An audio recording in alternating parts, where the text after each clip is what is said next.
সুপ্রিয় সুধী, সবাইকে আজকের কোভিড-19 কেস ম্যানেজমেন্ট প্রোগ্রামটিতে স্বাগতম। প্রোগ্রামটি আয়োজনে আছে foundation for doctors safety rights and responsibilities. আমাদের এই করোনার যুগে এটি আমাদের প্রথম পদক্ষেপ। আমরা ভবিষ্যতে এরকম আরও কিছু লাইভ প্রোগ্রাম করব আপনাদের সবার জন্য।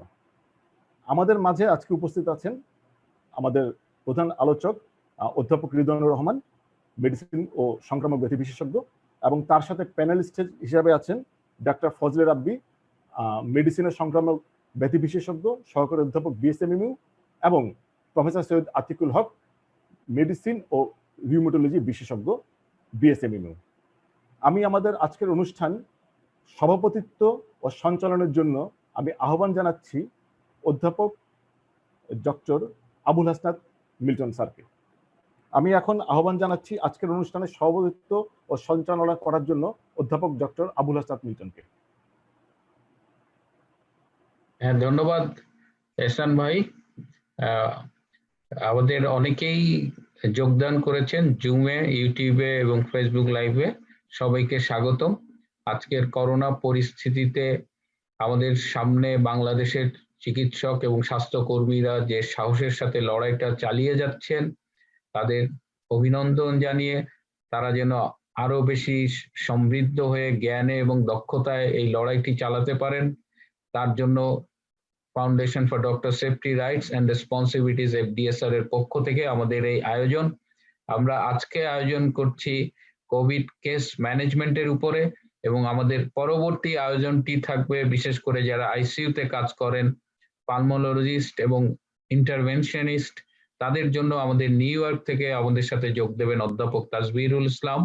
আজকে আমাদের সাথে আছেন আপনাদের অত্যন্ত পরিচিত মেডিসিনের অধ্যাপক এবং আন্তর্জাতিক খ্যাতি সম্পন্ন একজন গবেষক প্রফেসর মোহাম্মদ রিদওয়ানুর রহমান।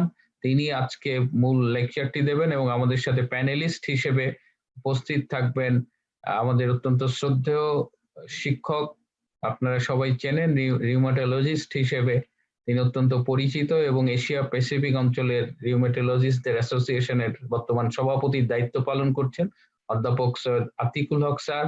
এবং আমাদের সাথে আছেন আমাদের আরেক তরুণ গবেষক, সহকারী অধ্যাপক বঙ্গবন্ধু মেডিকেল ইউনিভার্সিটির ডক্টর ফজলে রাব্বি।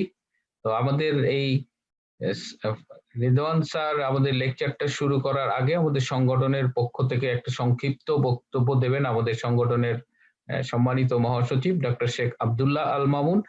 আর লেকচার শুরুর আগে সাদিয়া রিদি আমাদের একটু জানিয়ে দেবেন আমাদের এই কিছু নিয়ম কানুন, যখন লেকচারটা চলবে আমরা তখন কে কি করব, বিশেষ করে টেকনোলজিক্যাল কিছু সাজেশন সাদিয়া রিদি দেবেন। মামুন।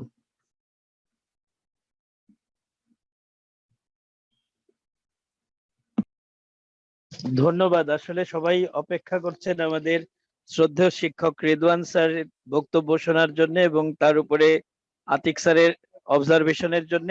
আমরা এফডিএসআর এর পক্ষ থেকে শুধু স্যারদের প্রতি কৃতজ্ঞতা প্রকাশ করছি। আমি সময় নিব না, স্যারদেরকে অসংখ্য ধন্যবাদ।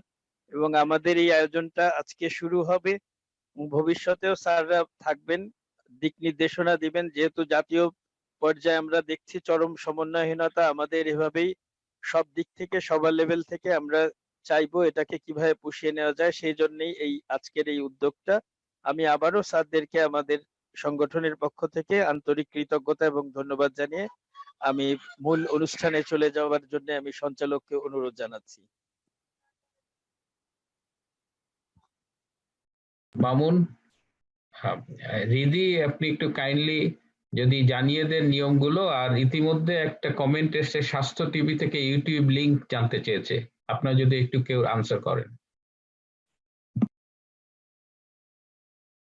সবাইকে আসসালামু আলাইকুম এবং শুভেচ্ছা। আমি ডাক্তার রিদি। স্বাস্থ্য টিভিতে আমি লিংকটা দিয়ে দিচ্ছি, চ্যাটের মাধ্যমে আমি লিংকটা দিয়ে দিচ্ছি, এখনই দিয়ে দিব। এবং সেই সাথে সবার জন্য যেটা জানার বিষয়, আমরা এখানে মোটামুটি 70 জনের মতো আছি পার্টিসিপেন্ট এবং প্যানেলিস্ট যারা অ্যাটেন্ডেন্স আছেন, হয়তো আমাদেরকে শুনতে পাচ্ছেন, আমাদেরকে দেখতে পাচ্ছেন। আপাতত আপনাদেরকে মিউট করে রাখা আছে। প্যানেলিস্ট হিসাবে আমরা 12 জন আছি। তো এর মধ্যে আমরা সরাসরি আসলে লেকচারে চলে যাব। লেকচারের পরবর্তীতে যেটা হবে, আমরা প্রশ্নোত্তর সেশনে যাব। পার্টিসিপেন্ট যারা আছেন, অ্যাটেন্ডেন্স যারা আছেন, সবাই প্রশ্নটা করতে পারবেন। সেক্ষেত্রে আপনাদেরকে হাত তুলে প্রশ্নটা করতে হবে। নিচে আপনারা দেখবেন কিছু অপশন আছে, চ্যাটের অপশন আছে, সেখানে রেজ ইওর হ্যান্ড এরকম একটা অপশন আছে। সেই হাতটা তুললে সে অনুযায়ী আমরা হয়তো প্রশ্নটা করার সুযোগটা দিব। আর আজকে এই সুযোগটা আসলে পেয়েছি, এপিএস এর কথাটা না বললেই না। আমি যদি একটু আবারও রিকোয়েস্ট করি আমাদের মহাসচিব মহোদয়কে, যে এপিএস এর সম্পর্কে দুটো কথা যদি উনি সবাইকে একটু বলেন, এই সুযোগটা আসলে মিস করতে চাচ্ছি না। এরপরে আমরা সরাসরি মেইন প্রোগ্রামে চলে যাই। হ্যালো, আমি তো বলেছি foundation for doctor safety rights and responsibilities আসলে এই গত 1 বছর যাবত কাজ করছি আমরা ডাক্তারদের কর্মস্থলের নিরাপত্তা, অধিকার এবং দায়বদ্ধতা নিয়ে। তো আমি আসলে এখন এই অনুষ্ঠানের আগে আর বেশি কিছু বলতে চাচ্ছি না, কারণ সবাই অধীর আগ্রহে অপেক্ষা করছেন স্যারদের অত্যন্ত গুরুত্বপূর্ণ বক্তব্য শোনার জন্য। ধন্যবাদ রিদি।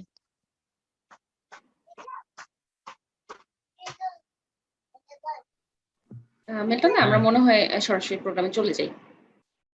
হ্যাঁ, আমাদের সামনে এখন কোভিড কেস ম্যানেজমেন্ট নিয়ে কথা বলবেন আমাদের অত্যন্ত শ্রদ্ধেয়, আমাদের প্রিয় আপনজন প্রফেসর রিদওয়ানুর রহমান, এবং তিনি তার মেডিসিন বিশেষজ্ঞ হিসেবে যে পরিচিতি, তার বাইরেও তার আন্তর্জাতিকভাবে একটি পরিচিতি আছে।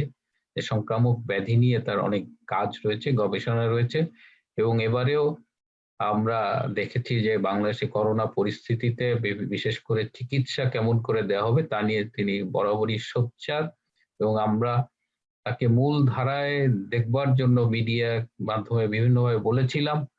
তো আমরা আশা করি যে আমাদের লড়াইটা এরকম যে যার যা আছে তাই নিয়েই লড়তে হবে। সকল অনিয়মের বিরুদ্ধে আমরা লড়ছি, ডাক্তারদের আমরা সাহস দিচ্ছি, অভয় দিচ্ছি, আপনারা কাজ করবেন, আমরা আপনাদের সাথে আছি, এবং nothing will go unchallenged if anything fair is done to you. So with that assurance, I request Professor Ridwanur Rahman to give his lecture. The time will be around 30 minutes and like that, and then we'll have a question answer session. তারপরে আমরা আতিকুল হক sir এবং ফজলে রাব্বি কাছে কিছু শুনবো। So welcome sir.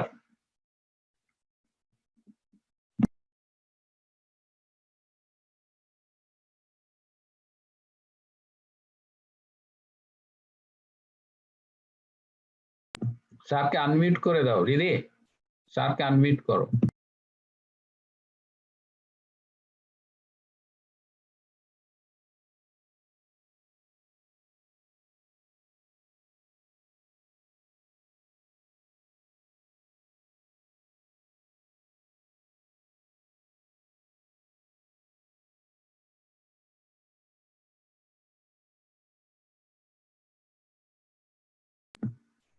Sir আপনি unmute করতে হবে,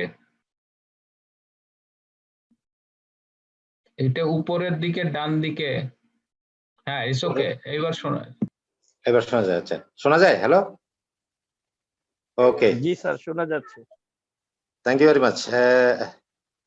I must thank the organizers for organizing this meeting at a time when really with the physicians, whether we can collaborate together to make an impact on the control of the epidemic, which we are already in the midst of. What I would like to say is that there is nothing to give a lecture to all of you, because everything is new to all of us. We are learning. We are learning from the sources which are available, and we are trying to learn more and more by doing. Now it's time for us in doing. So they were asking me to give a topic. That's why I gave the topic that clinical case management. I understand that most of you who are here already know how the disease evolves and how the disease can be managed. There are many recommendations already available. So I cannot think that I have many more information to give to you. And that is the reason that I would like to see more. Let us discuss based on questions rather than I take a time to give you more say God banda ekta lecture. Eta na hoye let us make it interactive. In general, the evolution of the clinical disease, as you know, that is a disease which is usually becomes symptomatic by 2 to 7 days, on average 3 days, 3 to 4 days. And it begins with mostly systemic symptoms with or without cough. However, the systemic symptom means fever and cough are considered the cardinal manifestation of a COVID-19 infection, as about 80% of the patient presents with one or a combination of these two symptoms. Though there are evidences that many patients may progress to relatively severe disease without fever. And in patients in Wuhan, one of the reports says that 50% of the patients on admission were febrile. However, they became febrile when they are in hospital. And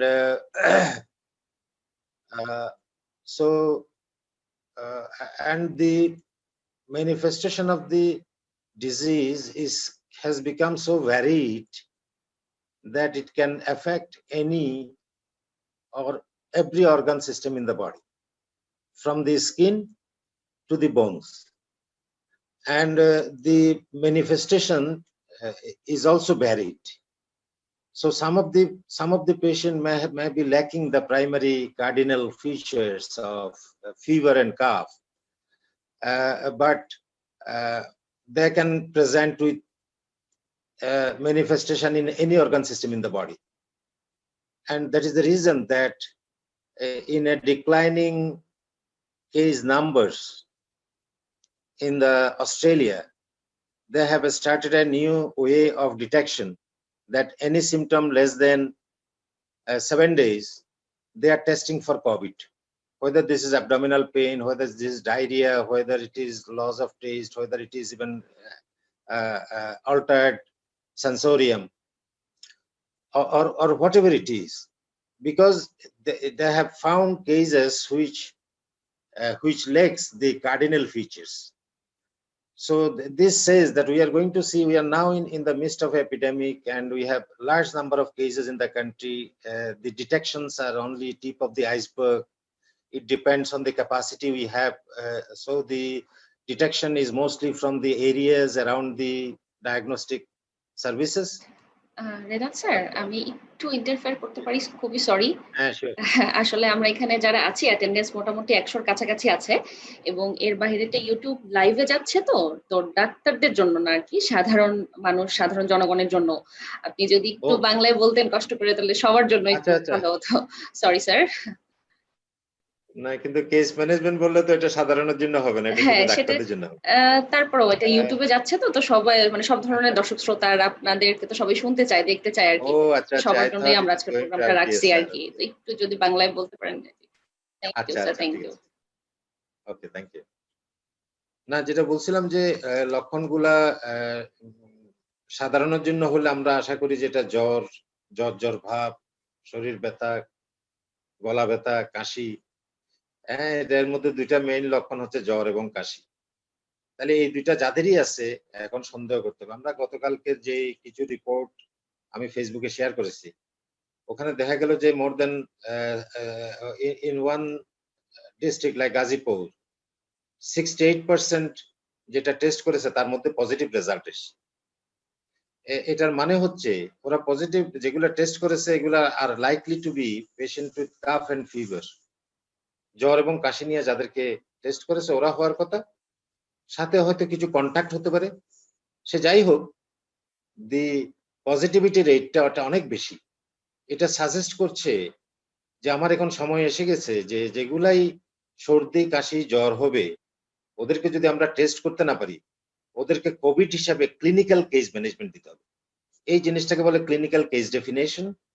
আমরা according to the we will use clinical case definition in the periphery all over the country where test is not available. তাহলে এই জন্য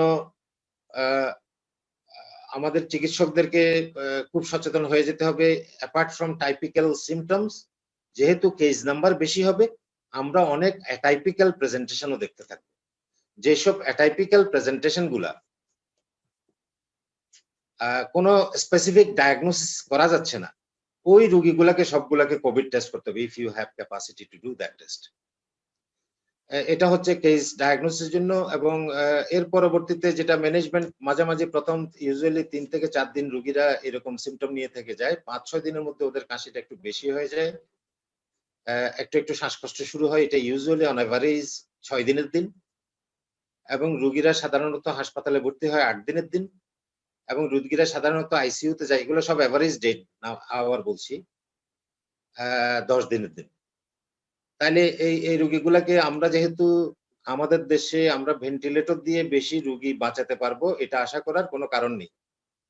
কারণ হচ্ছে আমাদের ventilator আছে মাত্র কয়েকশো, ওর মধ্যে একটা রোগী একবার ভেন্টিলেটরে থাকলে অন এভারেজ 10 দিন থাকছে ওরা। তাহলে এই 100, 150, 200, কয়েকশো আছে, এটা ফিল আউট হতে বেশি সময় লাগবে না। সময় হয়ে 10 দিনের মধ্যে আর কোনো রোগী ওখানে ঢুকতে পারবে না, এরকম হয়ে যাবে যদি মারা না যায় বা কোনো কারণে না হয়। তাহলে এই জন্য আমরা সবসময় ভেন্টিলেটরের শর্ট সাপ্লাই থাকবে। তাহলে আমাদের ফুল ইফর্টটা হবে ভেন্টিলেটরে যাওয়ার আগে যেসব রোগীগুলো আছে, আমরা বললাম যে মিড সিভিয়ারিটিতে যারা থাকছে, ওদের জন্য ভেন্টিলেটরে যাওয়া না লাগে, এরকম কতগুলো ম্যানেজমেন্ট আমরা ওদেরকে দিতে থাকবো। ওই ম্যানেজমেন্টের মধ্যে in addition to the hydroxychloroquine, azithromycin, which have been recommended when the test is positive and patient has symptom, এটা ছাড়া আমরা সেকেন্ড স্টেজে যেসব রোগীগুলা যাবে ওদেরকে অবশ্যই অ্যান্টিভাইরাল সহ ইউজ করব যদি if it is available.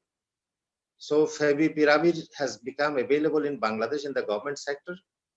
এটা যদি কোনো কারণে এটা না পাই, আমরা ওসেলটামাভির আমরা ইউজ করতে পারি।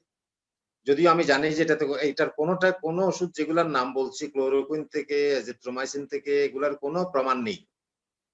প্রমাণ না থাকলেও যেহেতু এটাকে বলে compassionate use of a drug, যে আমার কাছে যখন প্রমাণ নেই, কোনো অস্ত্র নেই, আমার মনে হচ্ছে যে অনেকে বলছে যে এই ওষুধটা কাজ করে, এই জন্য এই ওষুধগুলোকে আমরা ব্যবহার করতে বলছি। এই ওষুধগুলা যে অনেক বেশি প্রিভেনশন দিয়ে দিবে সেটা নয়, কিন্তু মিড স্টেজে before going to ICU, many patients will be benefited by receiving oxygen therapy.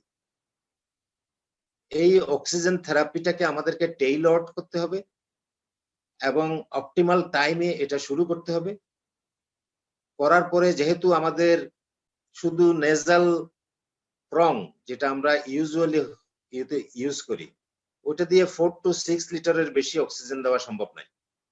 কিন্তু 4 to 6 লিটারের মধ্যে অক্সিজেন দিয়ে যদি কতগুলো রোগীকে আমরা কমপ্লিট বেড রেস্ট এবং অন্যান্যগুলো দিয়ে রেখে দেই, দেয়ার ইজ চান্স দ্যাট এই রোগীগুলো will not progress to more severe হাইপক্সিমিয়া।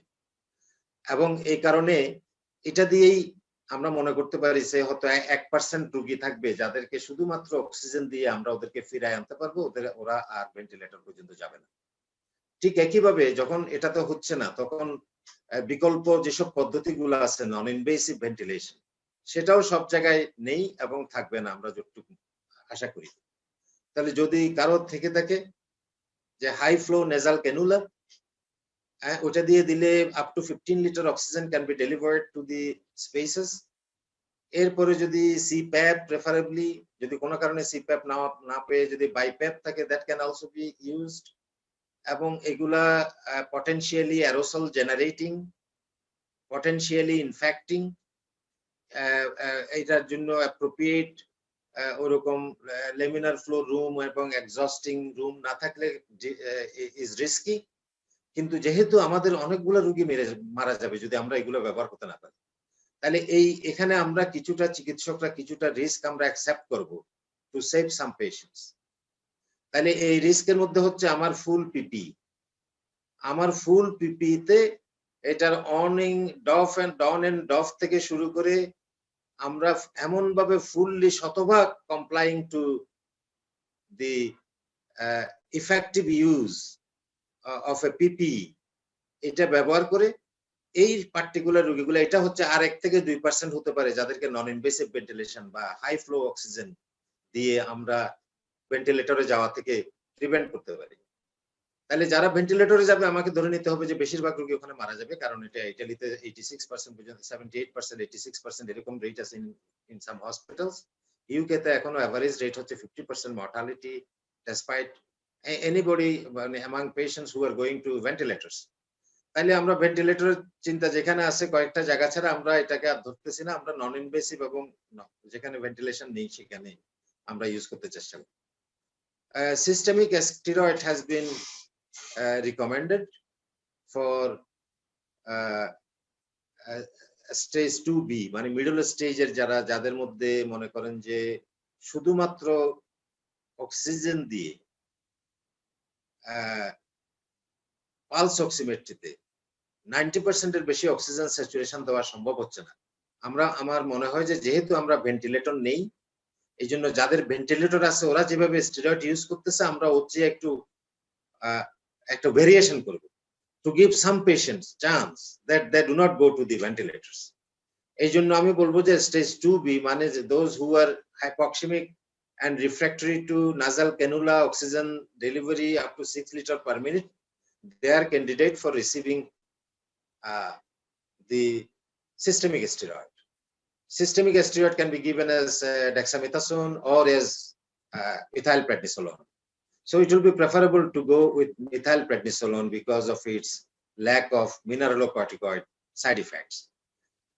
এছাড়া হচ্ছে আমরা যেটা বলছে যে maybe heparin might be beneficial in some of the patient who has D-dimer very high, more than 1000, and those patients may be treated in the absence of contraindication and in the absence of any bleeding complication, that we use enoxaparin or the low molecular weight heparin for anticoagulation.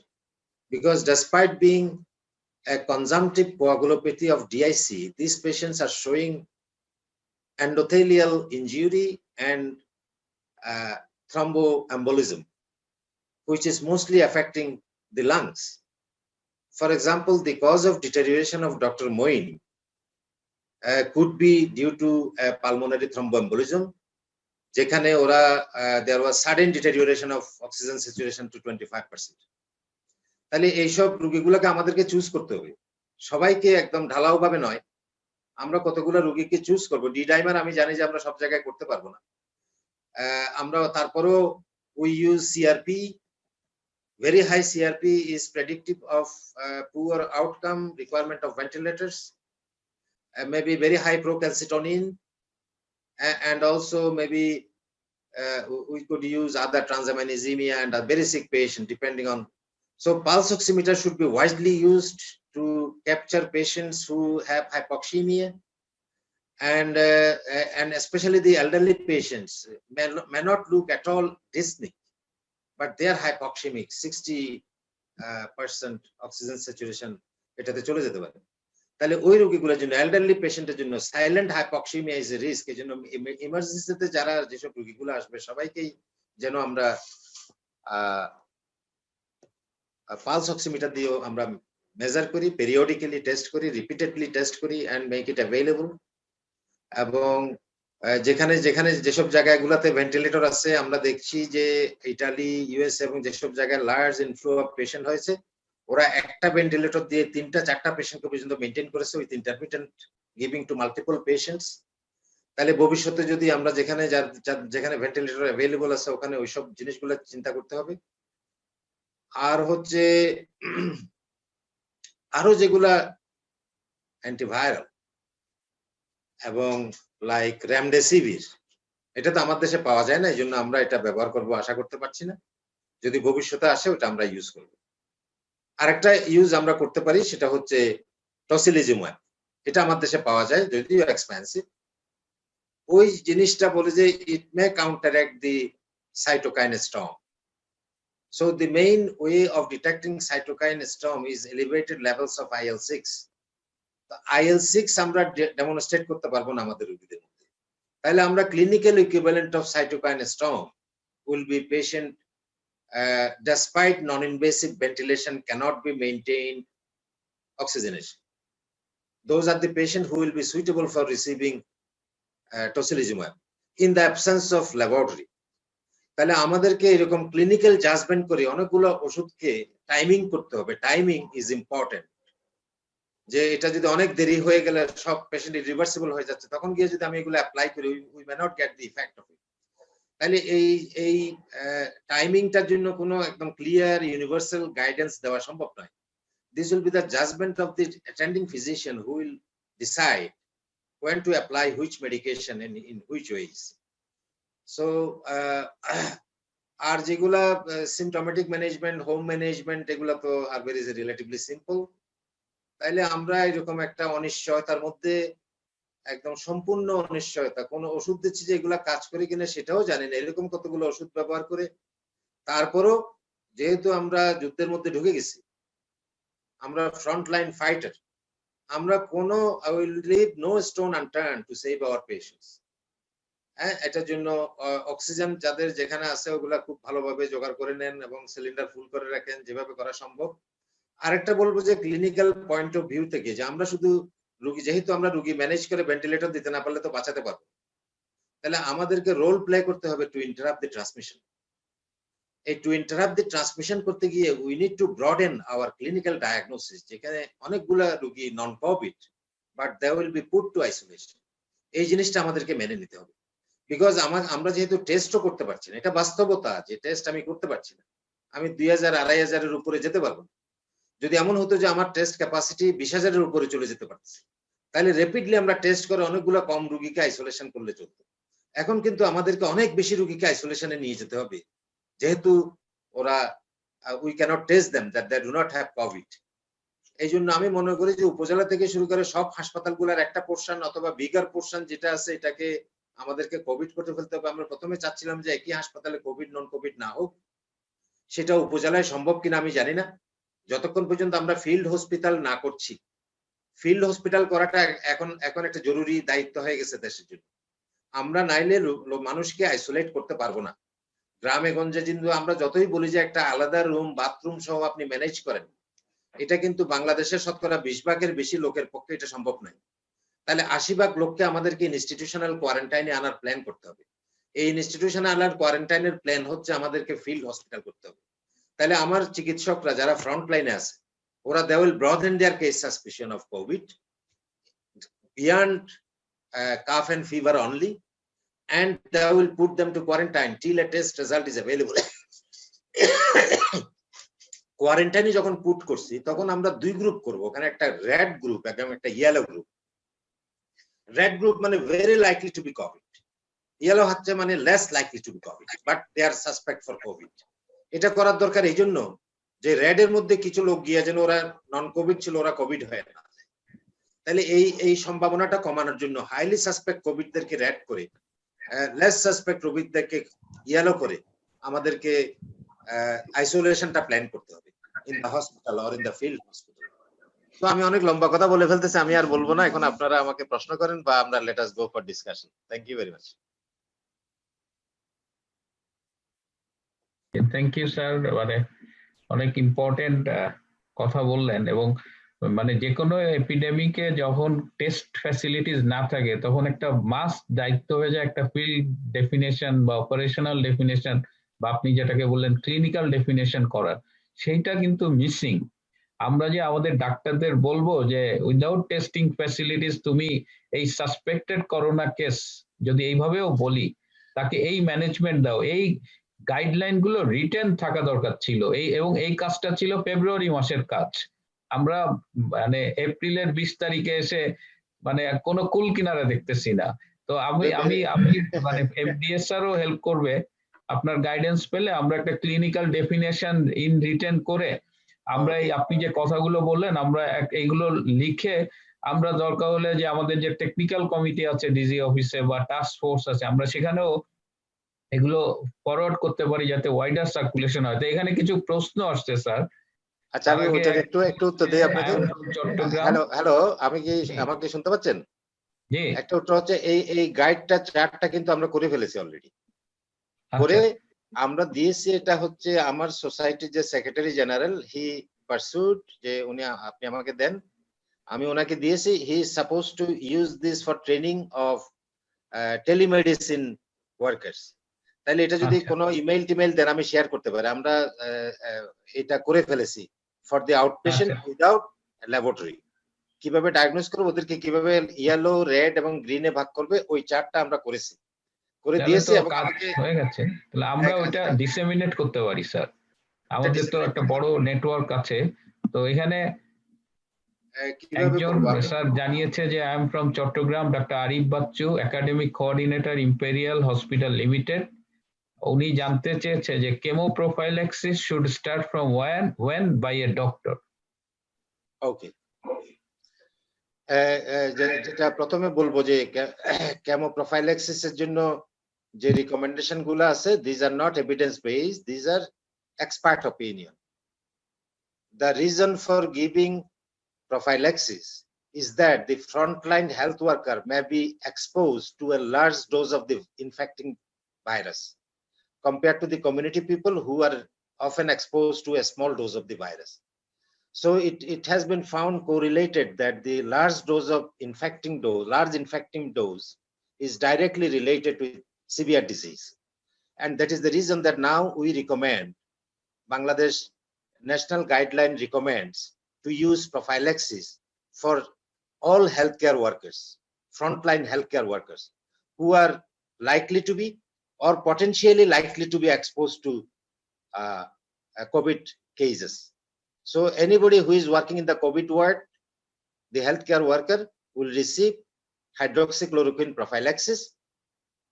We are waiting for the results of the trial. Till the results of the trial are available, a national guideline recommends use of prophylaxis for all the frontline health workers who will be exposed to COVID patients. It's not recommended for all. For example, anatomy একজন professor, ওনার খাওয়ার দরকার নেই, কিন্তু যিনি ওয়ার্ডে রোগী দেখছেন এবং করছেন, ওনার খাওয়ার দরকার আছে।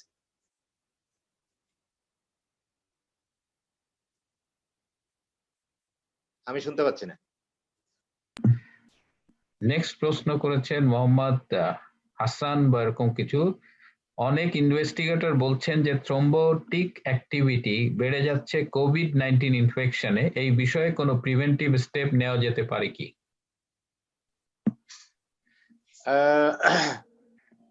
এগেইন কথাগুলো হচ্ছে এভিডেন্স বেসড নয়, observational.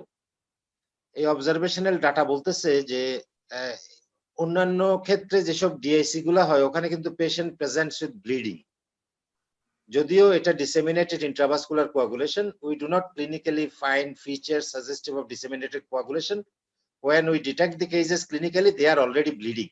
That means there is consumptive coagulopathy. But SARS DIC is very different because of the widespread endothelial injury is caused by this virus. And that is the reason, despite having a microcoagulatory consumptive coagulopathy, these patients are also developing thrombosis, and thrombosis to the extent of causing embolism. So pulmonary embolism, pulmonary thrombosis has been contributing to the hypoxemic process in patients with COVID. So some of the patients with COVID should be suspected for thromboembolism. The laboratory marker would be D-dimer, which will be more than 1,000. Or clinically suspected that the patient has chest pain or features suggestive of sudden deterioration, suggestive of pulmonary embolism or pulmonary thromboembolism. In those cases also they can be used. So this is not recommended for all because we know that DIC is followed by bleeding. So use of heparin may be associated with bleeding also. That is not fully clear yet. That's why it is recommended.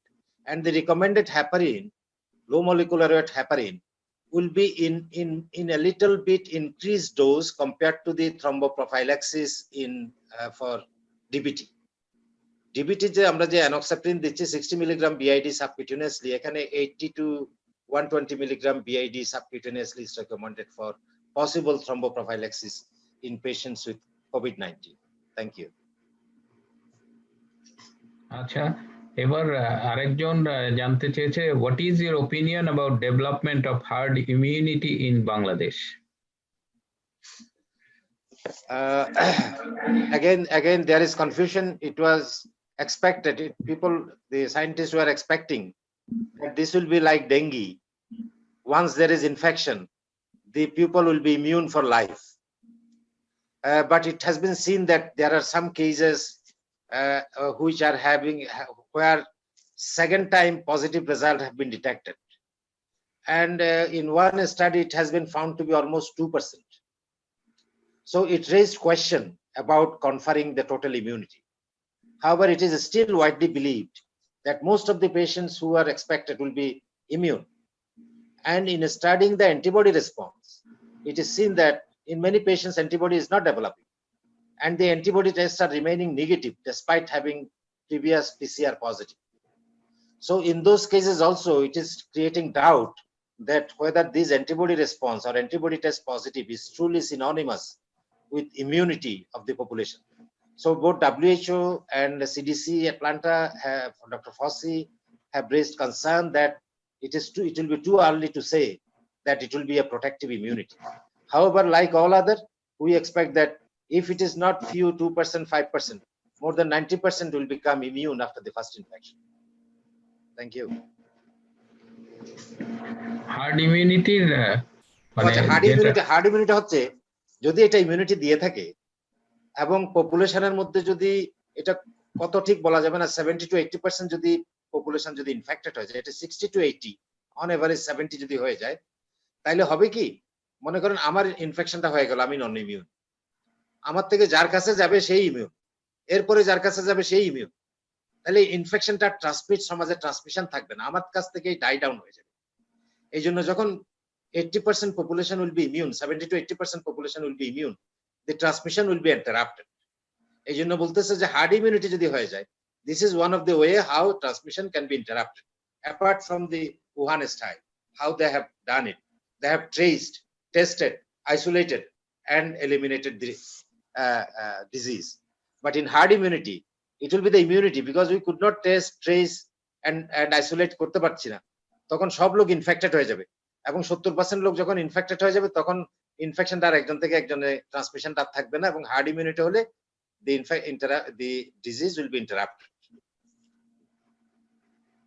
Thank you. কিন্তু herd ইমিউনিটির যে মডেলটা UK try করছিল এবং UK পরে imperial college of লন্ডনের একটা infectious disease modelling এর পরে ওরা ওই স্ট্র্যাটেজি থেকে সরে আসছে। তো এই 70% ইনফেক্টেড করার জন্য যদি আমরা ওর জন্য ওয়েট করি, তাহলে দেখা যাবে যে ওই যে 70% ইনফেক্টেড হলো তার মধ্যে কিছু লোক হয়তো কোমরবিডিটি এবং অন্যান্য কারণে তারা সিভিয়ার ফর্ম ডেভেলপ করলো, সিভিয়ার সিমটমস ডেভেলপ করলো, এবং তাতে দেখা যায় যদি 50,000 বা 20,000 লোকও সিরিয়াস হসপিটাল ট্রিটমেন্ট ডিজার্ভ করে, সেক্ষেত্রে উইল বি ইন প্রবলেম আর কি। হার্ড ইমিউনিটি এই জন্য exactly hard immunity is suicidal. Hard immunity is suicidal because a 70% এর 5% ডেথ আপনাকে ইনক্লুড করতে হবে। তাহলে বাংলাদেশের 70% মানে হচ্ছে সে 10 কোটির মধ্যে আপনাকে 5% ডেথ এক্সপেক্ট করতে হবে। তাহলে হার্ড ইমিউনিটি ইজ সুইসাইডাল। কিন্তু আমার তো কোনো অপশন নেই। বাংলাদেশে আমরা যেভাবে টেস্ট করছি এবং যেভাবে রোগীগুলোকে আইসোলেট করতে চেষ্টা করছি, এটা তো আমরা না করার মতোই অনেকটা। Is very small scale, but the epidemic is wide scale. এই জন্য আমার এখানে হার্ড ইমিউনিটিতে চলে যাওয়া ছাড়া আমার তো কোনো রাস্তা নেই। হার্ড ইমিউনিটির বিকল্প রাস্তা হচ্ছে trace, test, isolate. That is the way how you can stop it. All other ways we are going to herd immunity. হ্যাঁ, কারণ আমাদের টেস্টের মানে এত দিনতা যেটা ছিল, দীর্ঘদিন একটা ল্যাবে করেছি, কিন্তু এখন খোঁজ নিয়ে দেখলাম যে বাংলাদেশের নিপসময় 2টা পিসিআর মেশিন আছে, এবং বাংলাদেশে 200 থেকে 300 পিসিআর মেশিন বিভিন্ন হসপিটাল এবং ইউনিভার্সিটিতে আসে, কিন্তু আমরা এটা কখনো সর্ট আউট করিনি, চেষ্টাও করিনি। এনিওয়ে, আমরা নেক্সট ইয়াতে চলে যাই। আচ্ছা, এখানে হার্ড ইমিউনিটি সম্পর্কে আমি একটু অল্প কিছু বক্তব্য রাখি। হ্যাঁ, জি স্যার, জি। আমি বলবো যে প্রথম কথা, আমি রিদওয়ানের কথারই সম্পর্ক, রিদওয়ান এবং আপনার কথার কি সম্পর্ক বক্তব্য দিচ্ছি। সত্যিকার অর্থে হার্ড ইমিউনিটি একটা পপুলেশনে কত পার্সেন্ট ইমিউনিটি ডেভেলপ করলে সত্যিকার এফেক্টিভ হার্ড ইমিউনিটি তৈরি হবে, এটা কিন্তু একটা ফর্মুলার উপর নির্ভর করে। এবং সেই ফর্মুলার মধ্যে একটা বিষয়বস্তু হচ্ছে আর নট কত। একটা অর্গানিজম বা একটা ইনফেকশনের যদি আর নট যত বেশি হবে ততই বেশি পার্সেন্টেজ অফ পপুলেশনের ইনফেক্টেড হওয়ার দরকার হয়। যেমন বলা হয় যদি আর নট হয় 1.5, তার মানে একজন ইন্ডেক্স রোগী 1.5 জন মানুষের কাছে সেই ইনফেকশনটা পৌঁছাবে। এভাবে যদি হয় তাহলে 60%-এর মানে ইনফেক্টেড হওয়ার প্রয়োজন হয়। কিন্তু যখন আর নট হয় 3, তখন 90%-এর ইনফেক্টেড হওয়ার প্রয়োজন হয় ফর ইফেক্টিভ হার্ড ইমিউনিটি। ইন্ডিয়াতে হিসাব করে হয়েছে যে এখানে SARS-CoV-2 আর নট হচ্ছে 6। তার মানে হার্ড ইমিউনিটি চাইতে গেলে কিন্তু হয়তো দেখা যাবে 95% অফ মানুষেরই ওই ইনফেকশনটা হয়ে যেতে হবে। আমি জাস্ট তবুও কথার কথা ধরে নিচ্ছি যে সেটা আমরা 70% চাচ্ছি। 70% মানে বাংলাদেশের জন্য 12 কোটি। যদি 12 কোটি মানুষ যদি সংক্রমিত হোক, আমরা যদি অপেক্ষা করি যে 12 কোটি মানুষ সংক্রমিত হোক হার্ড ইমিউনিটি ডেভেলপ করার জন্য, তাহলেও কিন্তু একটা হিসাব আছে যে সংক্রমিত যাদের কোনো উপসর্গ হয়নি এবং যাদের উপসর্গ হয়েছে তাদের সবাইকে যদি করা হয়, একসাথে পুল করা হয়, তাহলে মৃতের হার হয় 0.66%। তার মানে আমাদের 12 কোটি সংক্রমিত ব্যক্তির মধ্যে কমপক্ষে 7,20,000 মারা যেতে হবে। তার মানে আমি বলবো যে আমাদের দেশে কিন্তু হার্ড ইমিউনিটির অর্থ হবে 7,20,000 মানুষ মারা যাওয়া। সত্যিকার অর্থে আমি রিদওয়ানের সাথে এই বিষয়ে একমত যে আমরা যেই পদ্ধতিতে এখনো ডিল করছি বিষয়টাকে, তাতে কিন্তু আমরা হার্ড ইমিউনিটির জন্য অপেক্ষা করছি। কিন্তু এই অপেক্ষাটা কোনোভাবেই একটা, আমি বলবো এটা কোনোভাবে কাম্য অপেক্ষা না। আমাদের আসলেই আমাদের ক্যাপাসিটি নেই, আমাদের ক্যাপাসিটি বিল্ড আপ করতে হবে। আমি মনে করি যে আমাদের বাকি সবকিছু স্যাক্রিফাইস করে দিয়ে হলেও, এই যে যেমন আমি বলবো যে ক্যাপাসিটি বিল্ড আপ করার জন্য 4 মাস সময় দেওয়া হলো, আপনি তো কিছু পারেন না। এরকম একটা কোম্পানিকে যদি আবার করতে দেন ক্যাপাসিটি, তাহলে তো হচ্ছে না। এই সচেতনতার অভাব ছিল। কিন্তু এখন তো আমরা চেয়ে 7,20,000 মানুষের মৃত্যু তো দেখতে পারি না। হ্যাঁ, কাজে আমি বলবো যে এমন কি দরকার হলে সরকারের যেই মানে শিল্প খাতের জন্য যে প্রণোদনা, সেখান থেকে বাজেট ডাইভার্ট করে হলেও আমাদের এই কিট সংগ্রহ করতে হবে। আমাদের এই টেস্টটাকে, মানে নিউক্লিক অ্যাসিড বেসড টেস্টকে আমাদের জনগণের দোরগোড়ে পৌঁছে দিতে হবে যে কোনোভাবেই হোক। এই যে আমাদের যে সঞ্চালক তিনি বললেন পিসিআর মেশিন আছে, আমাদের জিন এক্সপার্ট প্ল্যাটফর্ম আমাদের দেশে 200-র মতন আছে প্রায়। সবকিছু মিলিয়ে কিন্তু আমি বলবো আমাদের অ্যাভেলেবল প্ল্যাটফর্ম দিয়ে, যদি আমাদের সঠিক উদ্যোগ থাকে, অ্যাভেলেবল প্ল্যাটফর্মকে একটা ক্র্যাশ প্রোগ্রাম নিয়ে কাজে লাগিয়ে কিন্তু আমাদের জনগণের ক্যাপাসিটি বাড়ানো যায়।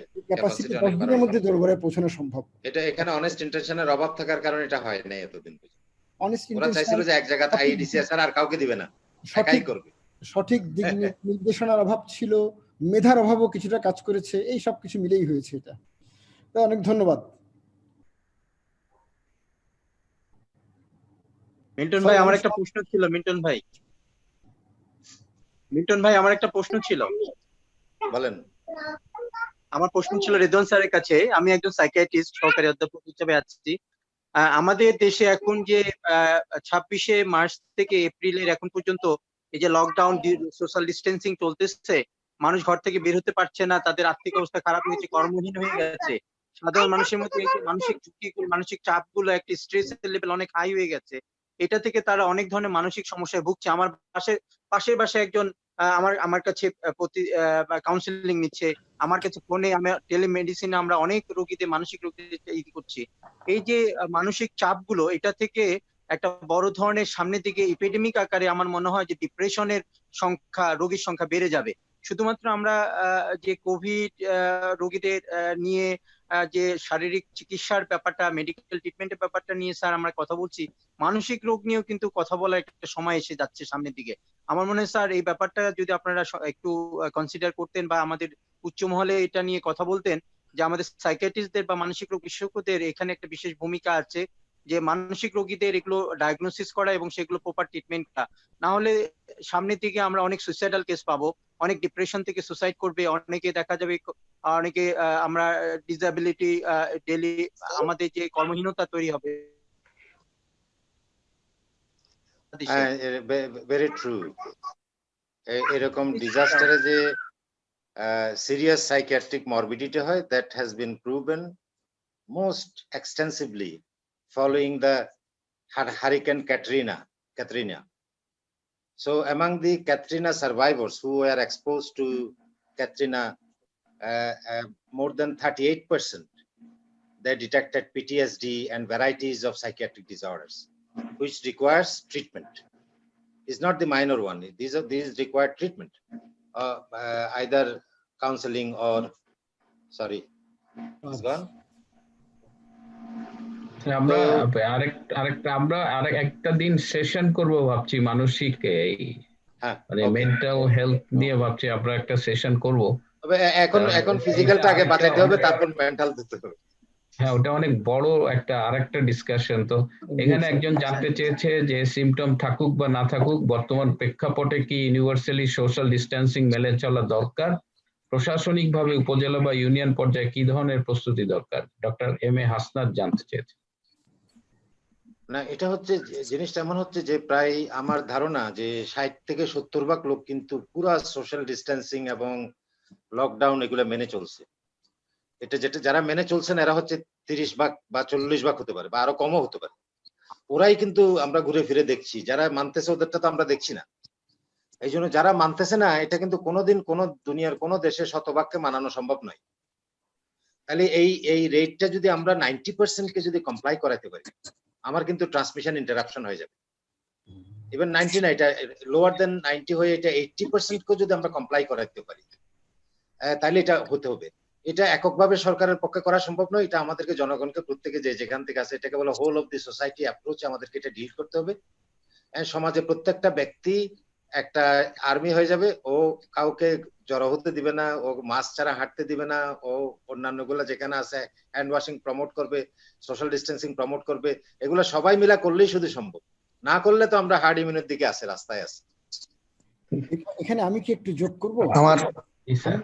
আসলে এটা কিন্তু আমাদের বিভিন্ন গবেষণায় প্রমাণিত, যেসব জায়গায় গবেষণা হচ্ছে সোশ্যাল ইন্টারভেনশন গুলো ইফেক্টিভ, এবং তাতে দেখা গেছে যে সোশ্যাল ডিস্টেন্সিং এরই কিন্তু ইম্প্যাক্টটা সবচেয়ে বেশি এভিডেন্স বেসড, সবচেয়ে বেশি প্রমাণিত, এবং অডস রেশিও সবচেয়ে বেশি হয় যেখানে ডিস্টেন্সিংটা মানা হয় না।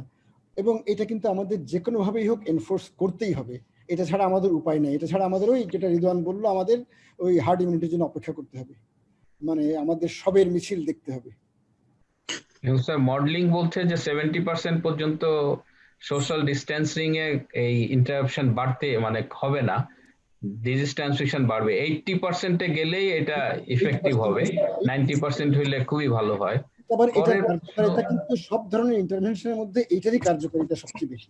এটা তুলনামূলক আলোচনা আছে কিন্তু, এই যে এমনকি এগুলো সোশ্যাল গুলোর মধ্যে, মানে এই distancing, respiratory hygiene, hand hygiene, এগুলোর মধ্যে কম্পেয়ার করা রিপোর্টও আছে, এবং সবচেয়ে বেশি ইম্প্যাক্ট কিন্তু সোশ্যাল ডিস্টেন্সিং এর। এটা আমাদের করতে হবে। মিল্টন ভাইয়ের কাছে পারমিশন নিয়ে একটু স্যারদের কাছে আমার একটা কোয়েশ্চেন ছিল। বলুন। জি, আমার কোয়েশ্চেনটা হচ্ছে যে আমরা দেখতে পাচ্ছি অনেক চিকিৎসক এই মুহূর্তে আক্রান্ত, এবং এটা খুব আশঙ্কাজনক ভাবে বাড়ছে। তো এই যে আক্রান্ত চিকিৎসক যারা আউটডোরে এক্সপোজড, তাদের ব্যাপারে স্যার কোনো অ্যাপার্ট ফ্রম পিপি আর কি কি ব্যবস্থা নেওয়া যেতে পারে, কিংবা উপজেলা হেলথ কমপ্লেক্সে কি কি সাবধানতা বা সতর্কতা অবলম্বন করলে একটু এই ইনফেকশনের ব্যাপারে একটু বেঁচে যাওয়া যেতে পারে, এ ব্যাপারে যদি একটু আলোকপাত করতেন স্যার। এটা অনেক জুনিয়ররাই আমাদের কাছে জানতে চাচ্ছেন, জুনিয়র চিকিৎসক, নবীন চিকিৎসক যারা মাঠ পর্যায়ে কাজ করছেন। Exactly, okay, thank you. এটা হচ্ছে কি যে আমরা এই চিকিৎসকদের বেশি সংখ্যক আক্রান্ত হওয়ার অনেকগুলো কারণ আছে। তার মধ্যে একটা কারণ হচ্ছে আউটডোরটা খোলা রাখা, যেখানে ডাক্তাররা আননোয়িংলি হ্যাভ বিন এক্সপোজড। ওরা যেখানে ইমার্জেন্সি আছে, যেখানে কোভিড হসপিটাল আছে, যেখানে কি বলে যে আলাদা পাথওয়ে আছে ফর দি রেসপিরেটরি পেশেন্ট, ওখানে কিন্তু বেশি অসুবিধা হয়নি। কিন্তু ওই যে অদূরদর্শিতা, মানে যারা নীতি নির্ধারকদের অদূরদর্শিতার কারণে ওরা বাধ্য করছে আউটডোর খোলা রাখতে একটা সময়ে, ওই সময় অনেকগুলো ট্রান্সমিশন হয়েছে। এরপরে রোগীরা হাইড করতেছে ইনফরমেশন, এটা বিভিন্ন কারণে করতেছে, কারণ ওরা কোয়ারেন্টাইন, আইসোলেশন এগুলোকে জেল মনে করতেছে, এবং ওরা মনে করতেছে এখন যদি বলি যে ইনফেকশন হয়েছে তাহলে আমাকে সমাজে সবাই বাঁকা চোখে তাকাবে, মারা গেলে জানাজা পাবো কিনা ঠিক নেই, আমি হসপিটালে যে আমাকে কর্মী টোলায় পাঠাই দিবে। এইসব ভয় থেকে মানুষ মিথ্যা বলছে। এটার কারণেও ডাক্তাররা ইনফেক্টেড হচ্ছে। এছাড়া তো পিপির নিম্নমান এবং পিপি ব্যবহারও হয়তো আমাদের কিছু দুর্বলতা ছিল। আমরা যেহেতু নতুন ভাবে এটা প্র্যাকটিস করছি, সবাই ইফেক্টিভলি এটার যে effective way of using the PP এটার দুর্বলতা ছিল, বা অনেকে আউট অফ অফিস এবং ওটা ফুললি হাইজিনিক প্র্যাকটিসেস গুলা মেনে চলেছে কিনা সঠিকভাবে জানা নেই। এবং এই জিনিসগুলা অনেকগুলা সব মিলে, এবং তারা তো অবশ্যই ফ্রন্ট লাইনে, ওরা তো রোগীর সাথে মিলতেছে ওখানে, এবং পিপি ডাজন্ট গিভ 100% প্রোটেকশন, এটাও একটা কারণ। এই সবগুলো মিলে আমাদের এত ডাক্তার এফেক্টেড হয়ে গেছে।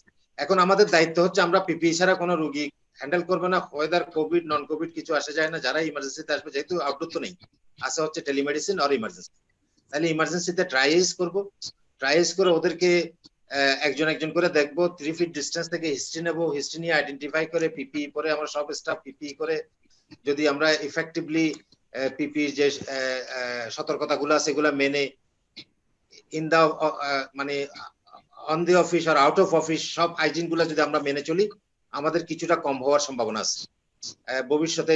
চায়না তো প্রথম দিকে প্রথম 11,000-এর মধ্যে, প্রথম 11,000 রোগীর মধ্যে ওদের 1800 হেলথ কেয়ার ওয়ার্কার ছিল, কারণ ওরাও ঠিক একই কারণে, আমাদেরও ঠিক একই অবস্থায় এখন আমরা আসছি প্রথম দিকে। তাহলে হেলথ ওয়ার্কাররা জেনারেল পপুলেশনের চেয়ে বেশি এফেক্টেড হবে, ইট ইজ এক্সপেক্টেড। এটা আমরা অ্যাকসেপ্ট করেই আমরা ওদেরকে সার্ভিস দিতে যাচ্ছি। তাহলে আমরা যদি আমাদেরকে সঠিকভাবে প্রোটেকশন নিতে পারি, তাহলে কিছু কম হবে। এটাতে আরো কেউ যদি কোনো যোগ করতে চান, এটাতে আমি একটু যোগ করতে চাই, কারণ আমার মনে হচ্ছে যে ইস্যুটা আমাদের আজকের আলোচনার মনে হয় যে এটাই সম্ভবত সবচেয়ে গুরুত্বপূর্ণ ইস্যু। কারণ ডাক্তাররা ব্যাপকভাবে আক্রান্ত হলে কিন্তু চিকিৎসা ব্যবস্থায় ফেল করে যাবে, মানে আমরা কিন্তু তখন সাহসী করবো না ডাক্তারির জন্য বের হতে, কাজেই এটাতে ব্যবস্থা ফেল করবে। তার জন্য আমার মনে হয় এটার উপর আরেকটু বিশদ আলোচনা দরকার। আমি রিদওয়ান মূল বিষয়গুলো টাচ করেছি, আমি এই জন্য রিদওয়ানকে ধন্যবাদ দিচ্ছি, কিন্তু আমি তার সাথে যোগ করব একটা হচ্ছে হাসপাতালটা ডিসইনফেকশন। হাসপাতালের ডিসইনফেকশনের জন্য কিন্তু WHO প্রোটোকল আছে, এবং আমি নিশ্চিত যে সেই প্রোটোকল অনুসারে আমাদের কোনো হাসপাতালে কিন্তু ঠিকমতো ডিসইনফেক্ট করা হচ্ছে না। আমাদের এনশিওর করতে হবে যাতে হাসপাতাল WHO গাইডলাইন অনুসারে ঠিকভাবে করা হয়, ডিসইনফেক্ট করা হয়। 2 নম্বর হচ্ছে যখনই আমরা রোগীকে নিয়ে কিছু কাজ করব, যেমন ইন্ট্রাভেনাস কিছু করা, কোনো প্রসিডিওর, তখন অ্যাসেপটিক প্রিকশনটা আমাদের ঠিকমতো হয় না। যেমন আমাদের সিস্টাররা আমাদের কাছ থেকে যা কিছু নন টাচ টেকনিকে যে ম্যাটেরিয়াল ট্রান্সফার করা, এটা ঠিকমতো মানেন না। 3 নম্বর বিষয়, এটা আসলে রিদওয়ান খানিকটা বলে ফেলেছে, সেটা হচ্ছে পিপি কিন্তু নিশ্চয়, এমনকি পিপি যদি সবচেয়ে ভালো পিপিও হয়, আমাদের তো নিম্নমানের পিপি আছেই, সর্বোচ্চ মানের পিপিও কিন্তু শতকরা 100% প্রোটেকশন দেয় না, নিশ্চিত প্রোটেকশন দেয় না। এবং এই জন্য পিপি পরিহিত অবস্থায় কিন্তু চিকিৎসকদের সঠিক ডিস্টেন্সিংটা মেনটেন করতে হবে। আমার পিপি পরা আছে, কাজে আমি আমার আরেক ডাক্তার কলিগ সেও পিপি পরা, কাজে গায়ে লাগালাম, এগুলি করলে চলবে না। আমাদের সেখানেও সঠিক ডিস্টেন্সিংটা মেনটেন করতেই হবে।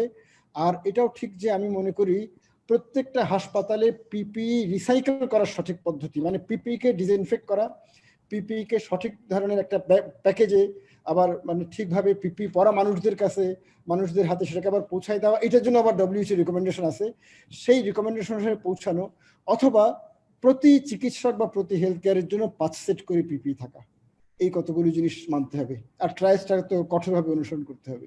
অনেক ধন্যবাদ। ধন্যবাদ স্যার আপনাকে। ডাক্তার ফজলে রাব্বি চৌধুরী কে আছো? ডাক্তার ফজলে রাব্বি চৌধুরী। মিল্টন ভাই, আমি একটা প্রশ্ন করতে চেয়েছিলাম স্যারকে।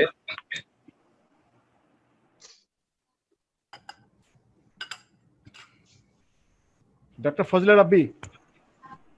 জি হ্যাঁ, তুমি আবার তোমার একটু বলো। না, আমি তো স্যারদের কথা শুনছিলাম।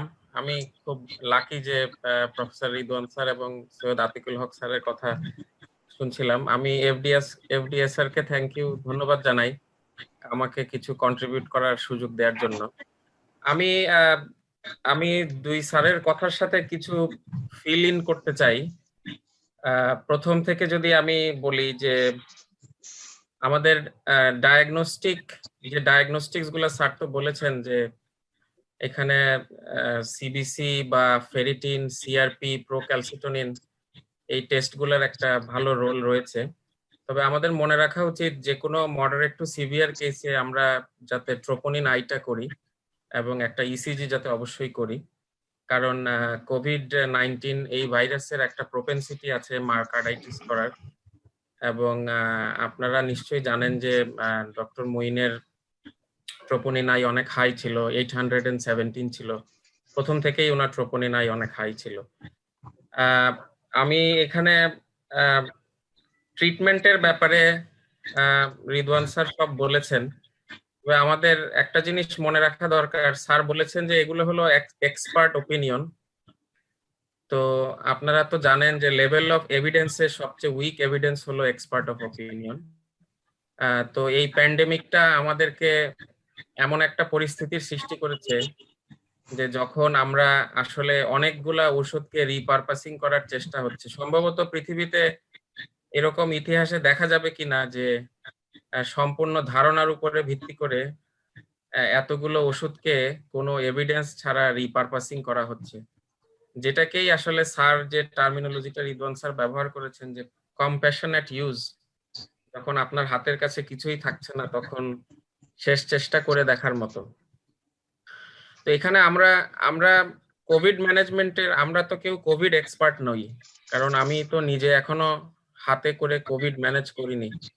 তো এখানে কোভিড পেশেন্ট ম্যানেজ করাটা খুব বেশি গুরুত্বপূর্ণ এই মুহূর্তে আমাদের সবার জন্য, বিশেষ করে আমরা যারা কোভিড রোগী দেখতে চাচ্ছি। কারণ আপনাকে মনে রাখতে হবে যে আমি থিওরি গাইডলাইন অনেক কিছু পড়তে পারি, আমি আসলে আমার চিকিৎসক জুনিয়র ভাই বোনদেরকেও বলছি যে আপনি যতক্ষণ না এই কেস নিজের হাতে ম্যানেজ করছেন, যতক্ষণ না ঘন্টায় ঘন্টায় এই ডিজিজের মুভমেন্ট গুলো আপনি দেখতে পাচ্ছেন, সেখানে ইন্টারভেন করার সুযোগ না পাচ্ছেন, হয়তো কখনো আপনি ফেল করবেন, কখনো আপনি সেটা উতরে আসবেন, সেটাই আপনার স্কিলকে অনেক বেশি শানিত করবে।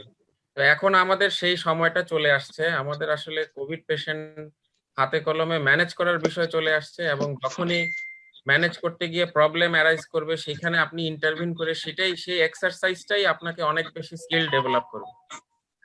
তো কম্প্যাশনেট ইউজের ব্যাপারে আমি যেটা বলবো যে আমাদের ন্যাশনাল গাইডলাইনে অলরেডি মেনশন করা হয়েছে অনেকগুলো ওষুধের কথা, এবং যে ওষুধটা এখনো পর্যন্ত মানে এগুলাকে তো সব অ্যানেকডোটস বলা হচ্ছে, এত ছোট ছোট কেস সিরিজের উপরে ফাইন্ডিংস গুলা, তারপরেও ব্যবহার করা যেহেতু শুরু হয়েছে। এবং আপনারা জানেন ডক্টর মুইনকে কিন্তু আমরা সবকিছুই দিয়েছিলাম, হ্যাঁ, হাই ডোজে মিথাইল প্রেডনিসোলন বলেন, টসিলিজুমেব বলেন, ফেবিরিনাপির বলেন, অ্যাজিথ্রোমাইসিন, হাইড্রোক্সিক্লোরোকুইন, কি দেয়া হয়নি, কিন্তু কোনোটি ওনার কোনো ল্যাব প্যারামিটারকে ইমপ্রুভ করতে পারেনি। বাট হয়তো কারো কারো ক্ষেত্রে ইমপ্রুভ করবে, আমরা জানি না।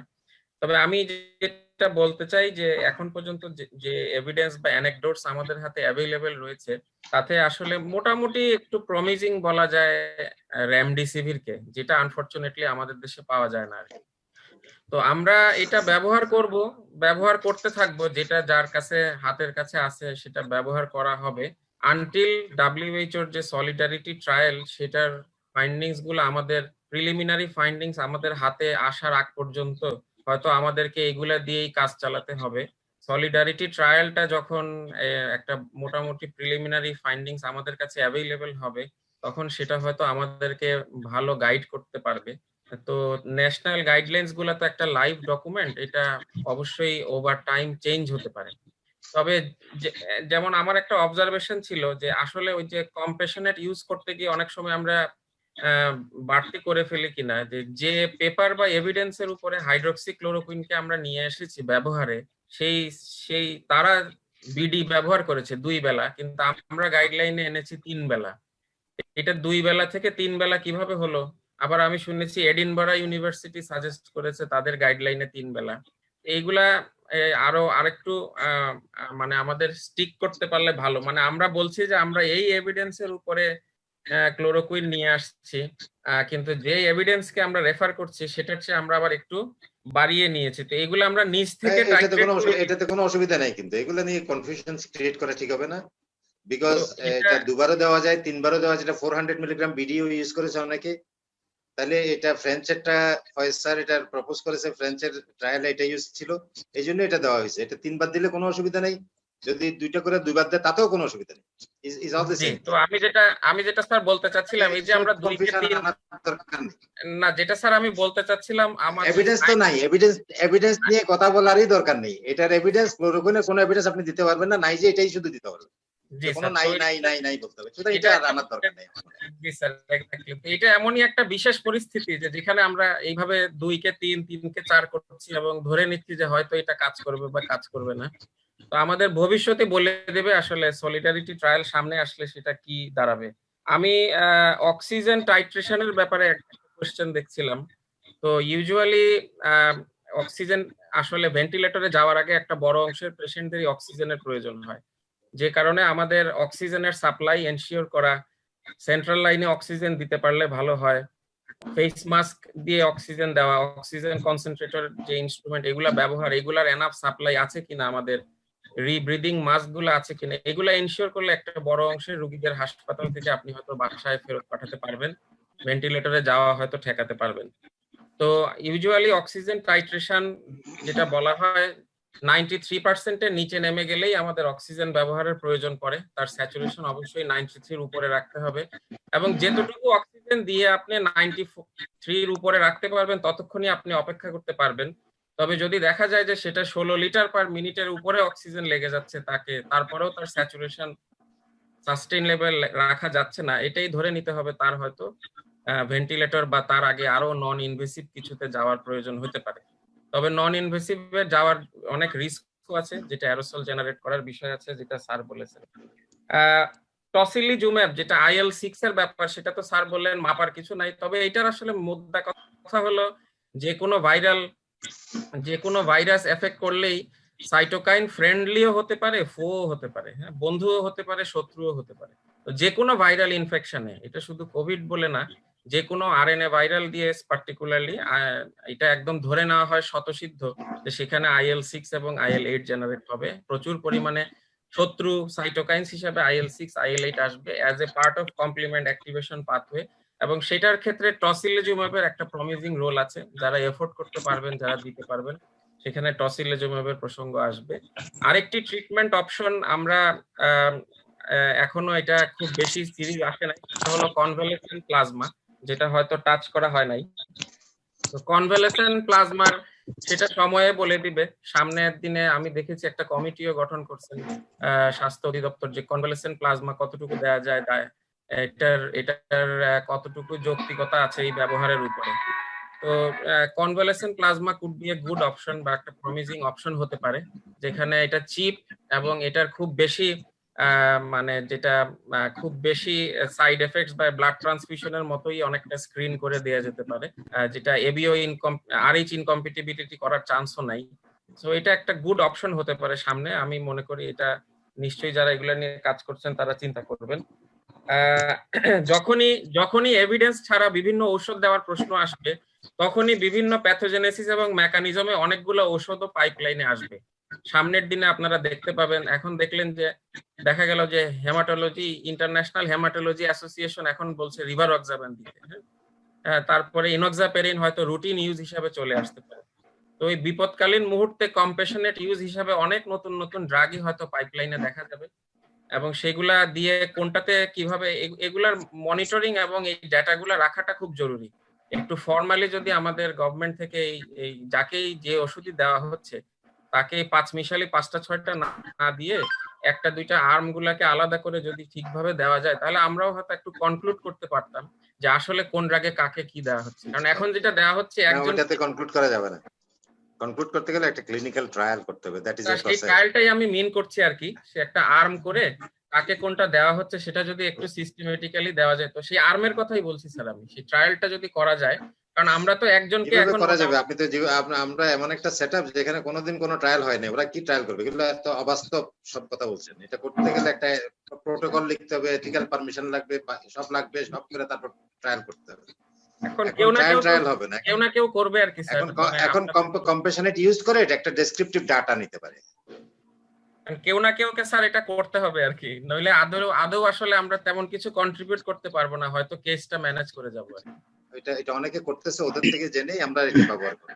ঠিক আছে, আমাদের একটা সেন্টারে করে আমরা কাটাবো। হার্ড ইমিউনিটির যে প্রসঙ্গে এসেছে, হার্ড ইমিউনিটি আসলে বাংলাদেশের জন্য সুইসাইডাল, এবং হার্ড ইমিউনিটিতে আসলে চাক আর না চাক, এটা hard immunity probably is not a solution, যদিও এটা ইমিউনোলজিস্ট বা এপিডেমিওলজিস্টরা আরো ভালো বলতে পারবেন। আমাদের সোসাইটি তো আমরা হার্ড এর মতো চলি না। হ্যাঁ, হার্ড শব্দটা যে হার্ড, একটা পশু পাখির মধ্যে যে হার্ড থাকে, একজন আরেকজনকে প্রোটেক্ট করে, এইটাই সেই হার্ড ইমিউনিটির কনসেপ্ট, ওই lies in the word herd. সেই হার্ড সিস্টেমে আমাদের বাংলাদেশের এই জনবহুল দেশের সমাজ ব্যবস্থাটা না, তো যার কারণে হার্ড ইমিউনিটি আসলে এটা কতটুকু ইফেক্ট দিবে এটা নিয়ে কোশ্চেন আছে, সময় বলে এটা দেবে। 2 মাসের মধ্যে আপনি হার্ড ইমিউনিটি পাবেন, 2-3 মাসের কত সময় লাগবে এটা, কত সময় লাগবে এটা, মানে ঠিক রিদওয়ান স্যার অনেক হিরোইক কমেন্ট করতেছেন, এটা ঠিক আছে, তবে আমি একটু কনজারভেটিভ বলছি আর কি। তো কমেন্টটা ঠিক আছে, কিন্তু আপনি যেটা বলতে চাচ্ছেন যে 2-3 মাসের মধ্যে হবে থ্রো ব্লাডি পাথ বা একটা হ্যাঁ, মানে আমাদের ওই 7 লক্ষ 8 লক্ষ মারা যে 2-3 মাসের মধ্যে সেই 7 লাখ 8 লাখ মারা যাবে। বাংলাদেশে হার্ড ইমিউনিটি হবে না, এটা কিভাবে হয়? বাংলাদেশ তো হার্ডই, এখানেই তো হার্ড ইমিউনিটি। ওটা অন্য কোথাও হবে না, এখানেই হবে। ওটা বোধহয় এক্সপেক্ট আমরা কেউ চাই না আসলে থিওরিটিক্যালি, যে এরকম কেউ একটা ব্লাড বাথের মধ্য দিয়ে এই ধরনের হার্ড ইমিউনিটি অর্জন হবে, বা এটা কোনো অপশন না থাকলে কি করবেন? এখন এটা আমার সাজেশন হতে পারে স্যার, যে ক্লাস্টার এরিয়াগুলোতে অ্যান্টিবডি টেস্টিং করে দেখা যেতে পারে যে আসলে ওগুলাতে হার্ড ইমিউনিটির কোনো লক্ষণ আছে কিনা। এখন সেখানে অ্যান্টিবডি টেস্ট হার্ড ইমিউনিটি হইছে কিনা হওয়ার পরে না এটা দেখবেন, এটা তো হওয়ার আগে দেখে লাভ নেই। হ্যাঁ, এখন যদি স্যার আমরা টোলার বাগের ইনসিডেন্সটা ধরি, সেটা তো এখন 1 মাসের উপরে পার হয়ে গেছে। একটা জায়গা দেখে আপনি দেশকে এক্সট্রাপোলেট করতে পারবেন না, করতে গেলে এটা সারা দেশ ব্যাপী করতে। আমি দেশের এটা কোনো ইয়ে না, এটার বিকল্প অপশন হচ্ছে test trace, there is nothing else. ওটা তো কোনো সন্দেহ নাই, ওতে তো কোনো সন্দেহ নাই স্যার, তবে আপনি যদি হার্ড ইমিউনিটি বুঝতে চান, সারা দেশের তো একসাথে হার্ড ইমিউনিটি বোঝা যাবে না স্যার, একটা ক্লাস্টার ধরেই হার্ড ইমিউনিটি বুঝতে হবে। তো সেই বুঝতে হবে কেন হার্ড ইমিউনিটি রোগ হবে না, এটা দেখলেই তো আমি হার্ড ইমিউনিটি বুঝতে পারছি। সেটা নিয়ে আসলে আমাকে সারা দেশে রিপ্রেজেন্টেটিভ স্যাম্পল করতে হবে না। আমার মনে হয় এটা নিয়ে আলাপ করে লাভ নাই, কারণ আমরা একটু ক্লিনিক্যাল আলোচনাগুলো করি, কারণ হার্ড ইমিউনিটির মানে এটা ও ডিপে চলে যাচ্ছে, এত ডিপে যাওয়ার দরকার নেই। এটা এপিডেমিওলজির ব্যাপার। এটা আপনি যে বেসিক রিপ্রোডাকশন রেশিও যদি 2 to 4 ধরেন, 60% অফ দ্য কমিউনিটি, যেটা 70% বলে, হ্যাজ টু বি ইমিউন আর কি। সো এটা কোনোদিন ডিটারমিন করা হবে না যেটা আদৌ হার্ড ইমিউনিটি হইছে না, এটা ডিজিজ, এটা টাইম ওই কার্ভই বলে দেবে যে আপনার এই হার্ড ইমিউনিটি হচ্ছে কিনা। একটা এপিডেমিওলজিক্যাল কার্ভ তো ড্রপ প্লট করা হচ্ছে রোজ। এটা কেস রেকর্ডই বলে দিবে। হ্যাঁ, আমরা একটু আমি যখন আমার দেশের R0টাই জানি না, সেই ক্ষেত্রে আসলে হার্ড ইমিউনিটিটা খুব সব আমার দেশে জানতে হবে না, তো সব আমার দেশে জানতে হবে না, অন্য দেশ থেকে জেনে এখানে ব্যবহার করি। ওই যে ইউকে যেমন বড় করছে ওয়ান থেকে, আমরাও সেখান থেকে বড় করতেছি আর কি। এক্স্যাক্টলি, প্যারাসিটামল যে মাথা ব্যথা কমায়, এটাকে বাংলাদেশে টেস্ট হইছে? প্যারাসিটামল যে মাথা ব্যথা কমায়, এটা বাংলাদেশে টেস্ট হয় না, কিন্তু আমরা করতেছি তো ব্যবহার। এইভাবেই প্যারাসিটামলের সাথে আসলে খুব সরলীকরণ করা বোধহয় কঠিন হবে, কারণ এটা তো স্যার এত সরলীকরণ কঠিন হয়ে যাবে, সহজ করলে সহজ হয়ে যাবে। ঠিক আছে। আর আরেকটা জিনিস স্যার, হাই ইনফেকশন এবং ফিজিশিয়ানস, এটা তো অবশ্যই একটা জিনিস মনে রাখা ভালো, যে পিপিই যদি ডফিং ঠিকমতো করা হয়, যারা কোভিড হসপিটালে সঠিকভাবে স্ট্যান্ডার্ড পিপিই পরে কাজ করবে, তারা যদি ডফিং ঠিকভাবে করে, তাদের chance of getting infection less than 0.5%। Doffing না, ডনিং স্যার, ডনিংটা তাও এগুলো তো আলোচনা হয়ে গেছে, যেগুলো এগুলো আবার না করলে হয় না, অন্য প্রশ্নতে আসা যায়। মিল্টন ভাই আমি একটা কোশ্চেন করতে চাই স্যারকে। হ্যাঁ, বলো।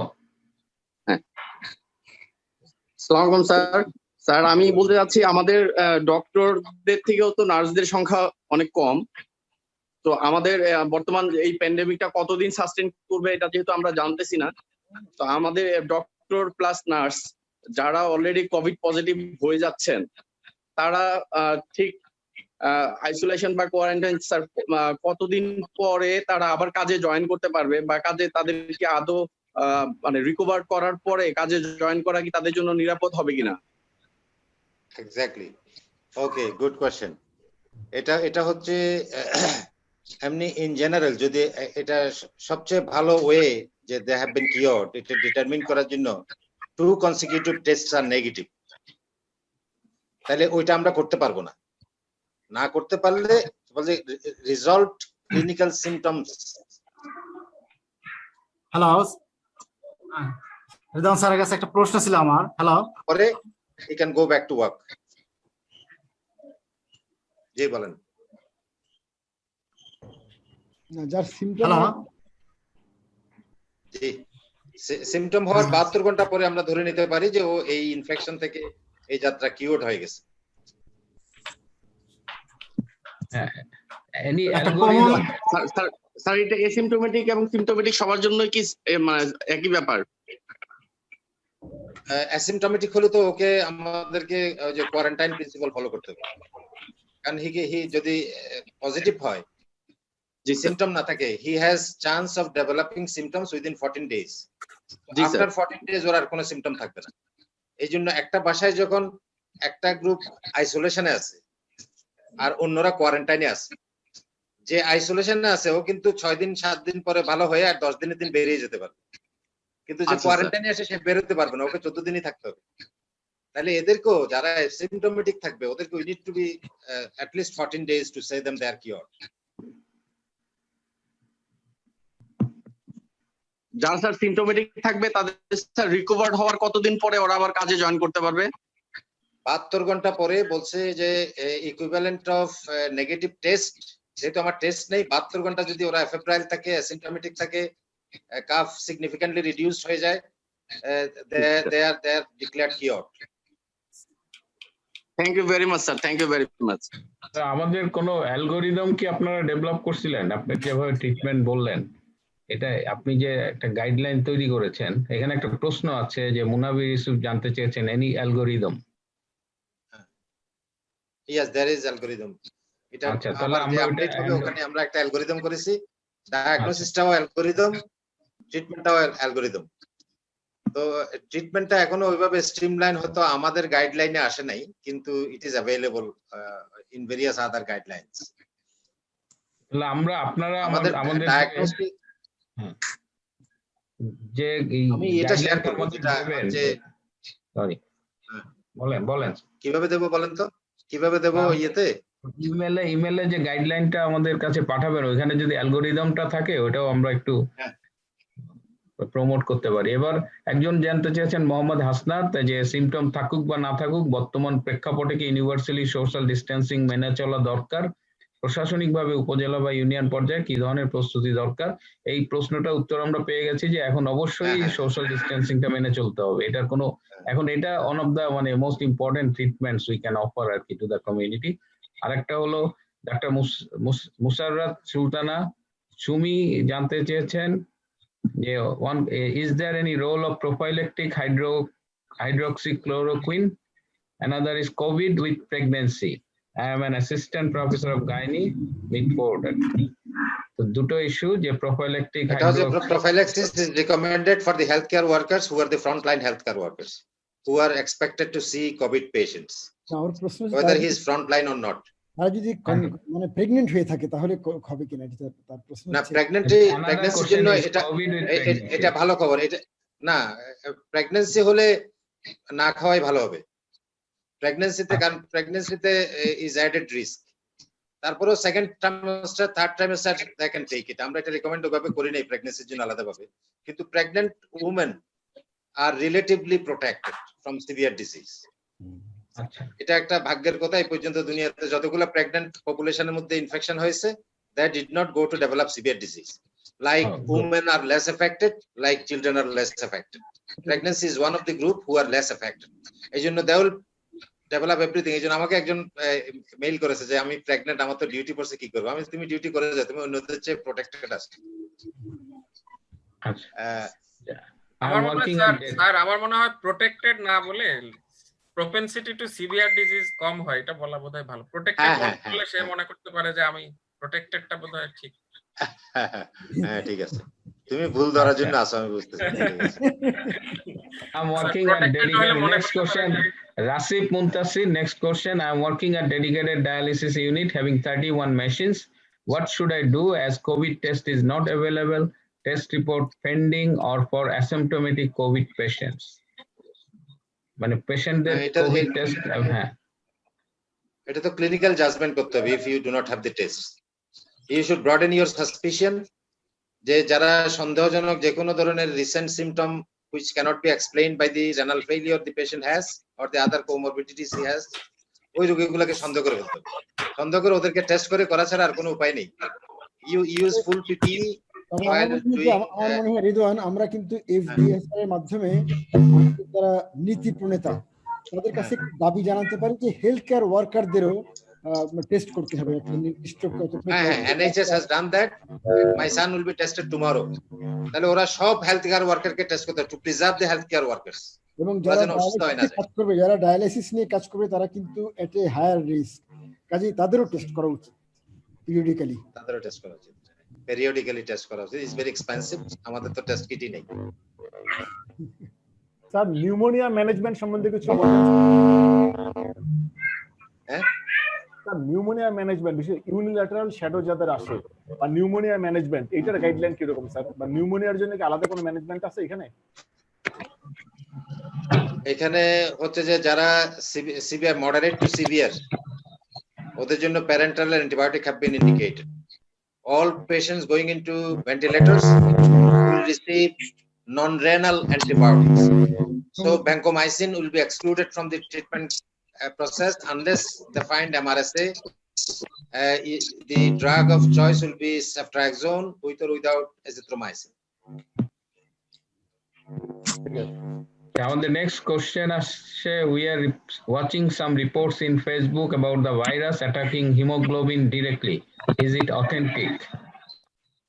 Dr. Rizwan বলেছেন। Okay.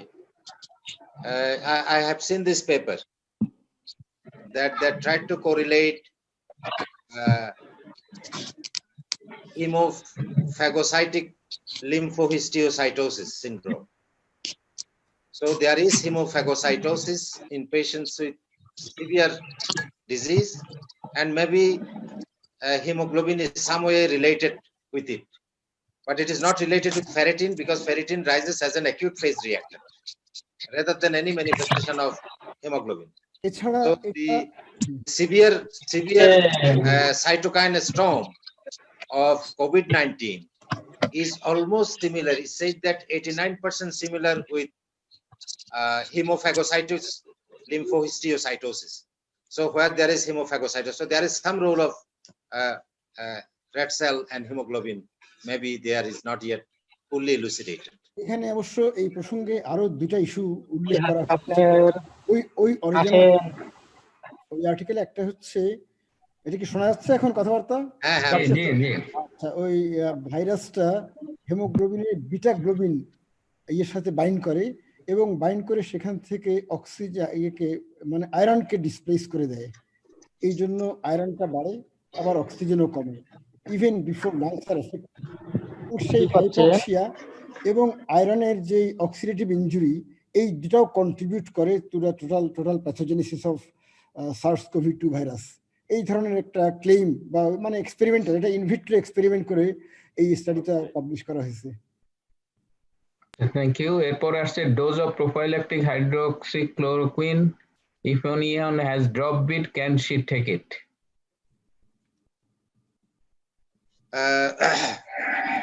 The only concern with hydroxychloroquine is that it may prolong QT interval, and prolonged QT interval is a predictor of potentially fatal ventricular tachyarrhythmias. So that is the reason we are only afraid of chloroquine if the patient has structural heart disease or patient who have history of dysrhythmia, cardiac dysrhythmia. So these two groups of patients should not use prophylactic. But when he becomes a patient, benefit outweighs risk. So that is the reason that we will be using, maybe we spare those patients of a combination of chloroquine and azithromycin when he is sick. So prophylaxis is not recommended for patients who have structural or potentially dysrhythmic cardiac disease. আচ্ছা, আগে ECG করে cutie ইন্টারভ্যালটা কি মেপে নেওয়াটা ভালো হবে কিনা? No, it's not indicated. Is a drug which can be used without any monitoring. That is chloroquine. এখন তো যুদ্ধ অবস্থা আর কি, এখন সায়েন্সের ওই ট্রায়াল অত কিছু আমরা করতে পারছি না, অনেক সুযোগও নাই বলে। আচ্ছা, এখানে একজন জানতে চাইছে হাউ হাইড্রক্সিক্লোরোকুইন ওয়ার্ক। আমার মনে হয় এটা এগুলো গুগল করলেই পাওয়া যাবে মনে হ্যাঁ হয় গুগল নাকি? করলে পাওয়া যাবে, এগুলা কোনো হ্যাঁ স্পেসিফিক পাথওয়ে জানা নেই, কিন্তু মনে হচ্ছে হ্যাঁ, যেটা কাজ করতেছে এবং এটা আমাদের দেশে যথেষ্ট পরিমাণ ভেন্টিলেটর নাই, এক্ষেত্রে কিভাবে আমরা রোগীদের ভেন্টিলেশনে যাওয়ার প্রবণতা কমাতে পারি, এটা স্যার বোধহয় অলরেডি লেকচারে বলেছেন। হবে। হ্যাঁ স্যার, এজ এ শাফি পারভেজ, এই প্রশ্নটি ছিল আবু কামরান রাহুলের। শাফি পারভেজ জানতে চেয়েছেন, sir as a dental surgeon we need to go very close contact for professional purpose. If somebody become COVID negative, then is it recommended to take hydroxychloroquine prophylaxis? no, the thing is that you are not going to continue outpatient services, regular or elective procedures. You are going to attend only emergency procedures. That will reduce your risk of exposure. Even in acute procedures, you will be clinically taking history of a potential contact, and history of any symptom suggestive of COVID, or if he has any new symptom. So that is the way you need to protect. And you need to use PPE also, because we have very high prevalence now in the country, in Dhaka city especially. So you need to use PPE when you are going for procedures of dental patients, unless you are sure that the patient does not have a COVID. তাহলে test করে তো করা সম্ভব নয়, এজন্য আমাদেরকে test না করে যেভাবে করা যায় ওভাবেই করতে হবে টু প্রোটেক্ট মাইসেলফ। আচ্ছা, doctor Nazrul SBMC, hydroxychloroquine for prophylaxis in case of healthcare worker is recommended in our latest national guideline, but this is not recommended by WHO. Should we take this? What are the precautions? No, has not been recommended by WHO or FDA either, but in whole of America it is used. They are using prophylaxis only in cases who have been exposed, who have been known and exposed before development of the symptoms. But in Bangladesh, we will never be able to test our healthcare workers, so we give it as a prophylaxis for our country, for a compassionate use of the drug. আমার মনে হয় যে WHO এর পজিশনে without trial or some evidence they cannot promote or recommend. WHO এর ওই লিমিটেশনসটা আছে, ওই লিমিটেশন আছে, ওরা without evidence they cannot recommend. এরপরে যিনি লিখেছেন, approximately how many days we need to continue lockdown in Bangladesh? Nobody knows. This is a $1 million question. It depends on how much transmission is there. When we will see that there is limited transmission or no transmission, that is the ideal time to withdraw. But this has to be balanced against economic loss. So it will be a process of continuously looking for risk benefit and cost effectiveness. So we have a huge cost of the disease by doing lockdown. The only benefit is that we are getting some less deaths. So this has to be continuously balanced. When we see that deaths are unlikely to be very big, then we can go open for the. So it will be at least a month from now, maybe. হ্যাঁ, আমরা তো আশা করছি যে মে মাসের মাঝামাঝি যে বুঝতে পারবো যে ডিজাস্টার কত দূর হলো বা না হলো। তো আর হ্যাঁ, মানে এতদিন আমাদের সুযোগ ছিল কন্ট্রোল করার, আমরা করিনি। এখন the virus will control us. So ভাইরাসই ডিসাইড করবে কতদিন লকডাউন থাকবে না থাকবে। বাংলাদেশে আমাদের এপিডেমিওলজিস্টের প্রজেকশন আছে যে by the end of the May এই এপিডেমিকটা আমাদের পিকে পৌঁছাবে। দ্যাট ইজ দ্য অ্যাজাম্পশন আর কি রাইট নাও। সেটা হচ্ছে আমরা যদি এভাবে লকডাউন ধরে রাখতে পারি, ট্রান্সমিশন না হয়, কম হয়, তাইলে লম্বা হবে। আর যদি লোকজন যেভাবে চলতেছে, যেভাবে মিটিং মিছিল কি জানাজা হচ্ছে, আমার তো বুঝতেছি যে এটা বেশি দিন সময় লাগবে না, খুব তাড়াতাড়ি আমরা করে ফেলতে পারবো। মিল্টন ভাই, রাশেদা সামাদ ম্যাডামের একটা কোশ্চেন আছে, রেদওয়ান স্যারের হোম মিনিস্টার। হ্যাঁ, অসুবিধা নাই। ওকে, আমরা কি যাবো এখানে? আমরা গ্র্যাজুয়ালি যাই। ম্যাডামের কোশ্চেনটা একটু করে দেন, কারণ আমরা তো খুব বেশি আর হয়তো টানবো না। অসুবিধা নেই, গ্র্যাজুয়ালি যাওয়াটাই বেটার মনে হয়। How to treat pneumonia specially unilateral, এটার উত্তর হয়ে গেছে। হোয়াট ইজ দ্য রুহুল কবিরের প্রশ্ন ছিল। এবার what is the plan to isolate clusters in Bangladesh? এটা আইসোলেট ক্লাস্টারস যেভাবে আমরা করতেছি, যে বাসার মধ্যে লকডাউন করে দিচ্ছি, এটা একটা পদ্ধতি হচ্ছে, এটা লিমিটেড ট্রান্সমিশন পিরিয়ডে। তাহলে লিমিটেড ট্রান্সমিশন পিরিয়ডে ক্লাস্টার গুলা লিমিটেড থাকে এবং হাতে গোনা থাকে, ওগুলা চট করে যদি আমরা ওগুলা লকডাউন করে দিই তাহলে হয়ে যেতে পারে। কিন্তু আমরা এখন স্টেজ 4, এখানে আর কোনো ক্লাস্টার লকডাউন কোনো এফিকেসি নেই, এটা কমিউনিটিতে ট্রান্সমিশন হচ্ছে, তাহলে it has no efficacy at this point of time. আচ্ছা রিদওয়ান, তোমার কাছে আমার একটা প্রশ্ন আছে। আচ্ছা আমি কি প্রশ্ন করতে পারি কিনা?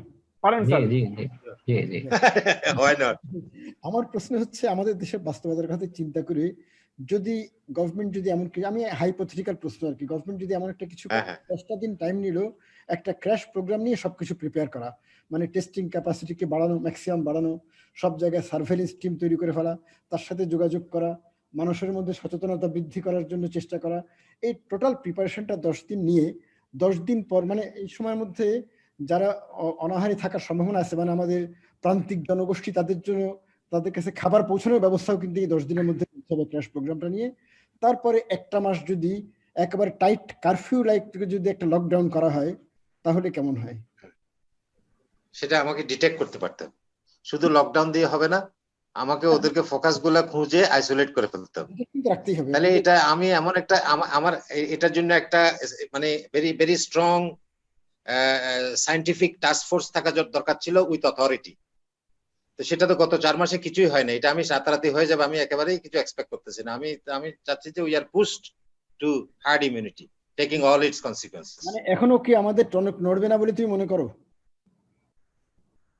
এখন যদি বলে যে আমি টনক নড়া, এটার ভিত্তি কি? আমি যে বলবো, আমি তো ট্র্যাক রেকর্ড দেখে বলবো না। Track record says that it is impossible with the present system in place.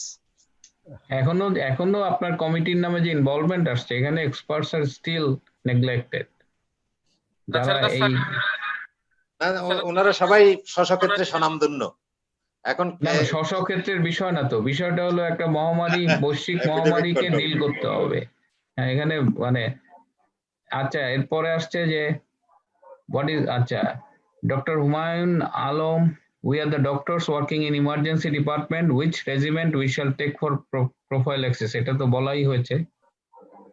National guideline, এটা আমরা খুব তাড়াতাড়ি এটা আমরা আমাদের গ্রুপে দিয়ে দেব। এছাড়া পিপি, ডিস্টেন্সিং, হাত ধোয়া, রেসপিরেটরি হাইজিন, এগুলো কিন্তু এগুলো ভুললে চলবে। টনি সরকার বলেছেন, some investigators say thalassaemic patients are lucky regarding COVID-19. Is it correct? I am not sure, I have no information.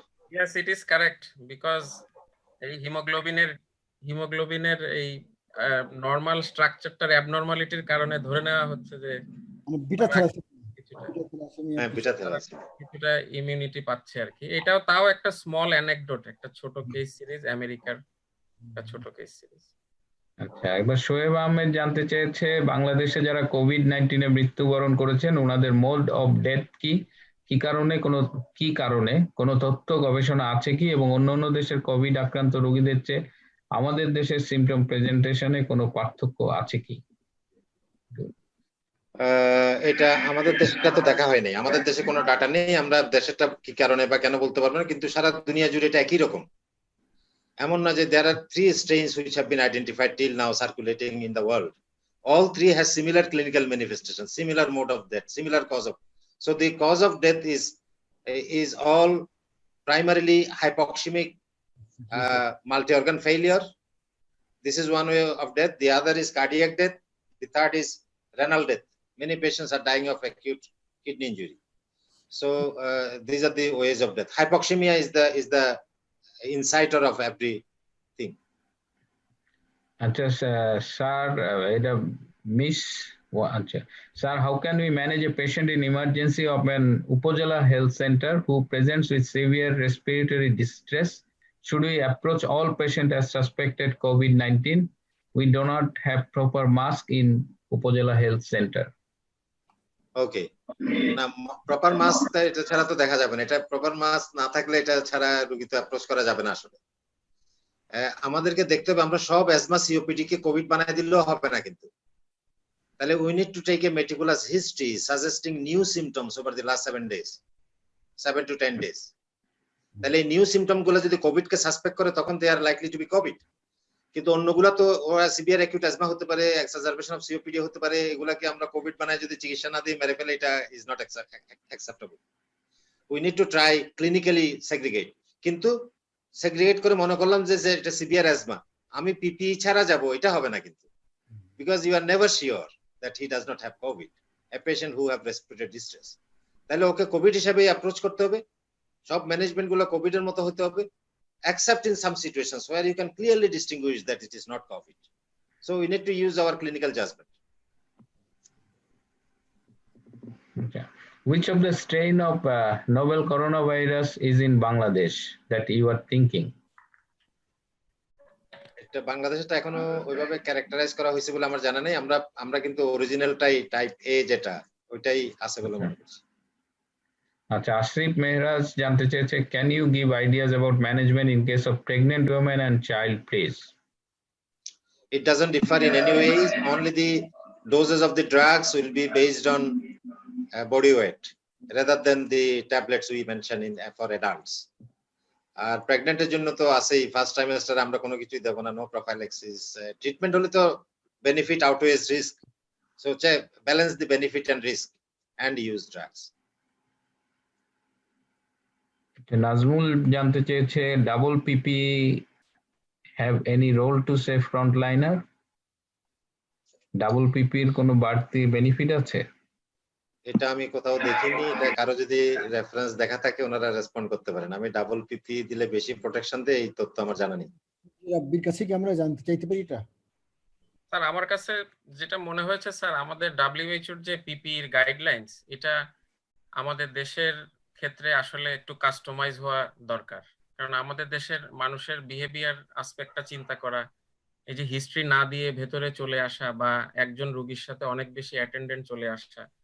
এখন ডাব্লিউএইচও বলছে যে যেটা নন কোভিড ওয়ার্ড, সেখানে রাউন্ড দেওয়ার জন্য তো সবগুলা কম্পোনেন্ট অফ পিপি প্রয়োজন নাই, কিন্তু আমাদের তো প্রয়োজন স্যার। আমরা দেখতে পাচ্ছি যে অনেক হেলথ কেয়ার ওয়ার্কার তো নর্মাল ওয়ার্ড থেকেই ইনফেকশনটা গ্র্যাব করছে। তো সেই ক্ষেত্রে স্যার শুধু N95 কে যদি আমরা কোভিড পেশেন্ট, পজিটিভ পেশেন্ট এবং আইসিইউর জন্য রেখে দেই, এবং সেই ক্ষেত্রে অন্য সব জায়গাতেই মেডিকেল মাস্ক বা সার্জিক্যাল মাস্কের সাথে স্যার ফেস শিল্ডটা ব্যবহার করা, এগুলা বোধহয় বা কাভারঅল গুলা ব্যবহার করা, এগুলো এখন জরুরি হয়ে পড়ছে। সেটা আমার, তবে ডাবল ব্যবহার করলে যে স্যার এরকম কোনো তথ্যটা জানা নেই, এভিডেন্স পাওয়া যায়নি। নেক্সট হলো, thank you. 26th February is the day where first community transmission was found at USA. After that, on 40th day, daily death of USA was around 500. But in our country, at the same period of time, death rate is much lower in Bangladesh. Alhamdulillah, what do you think, sir? Dr. Mehdi, FCPS. Really, we have short of information. We have many deaths around the country where we cannot confirm that whether these deaths were due to COVID. So we need to extend our surveillance system. We have a very poor surveillance system for long.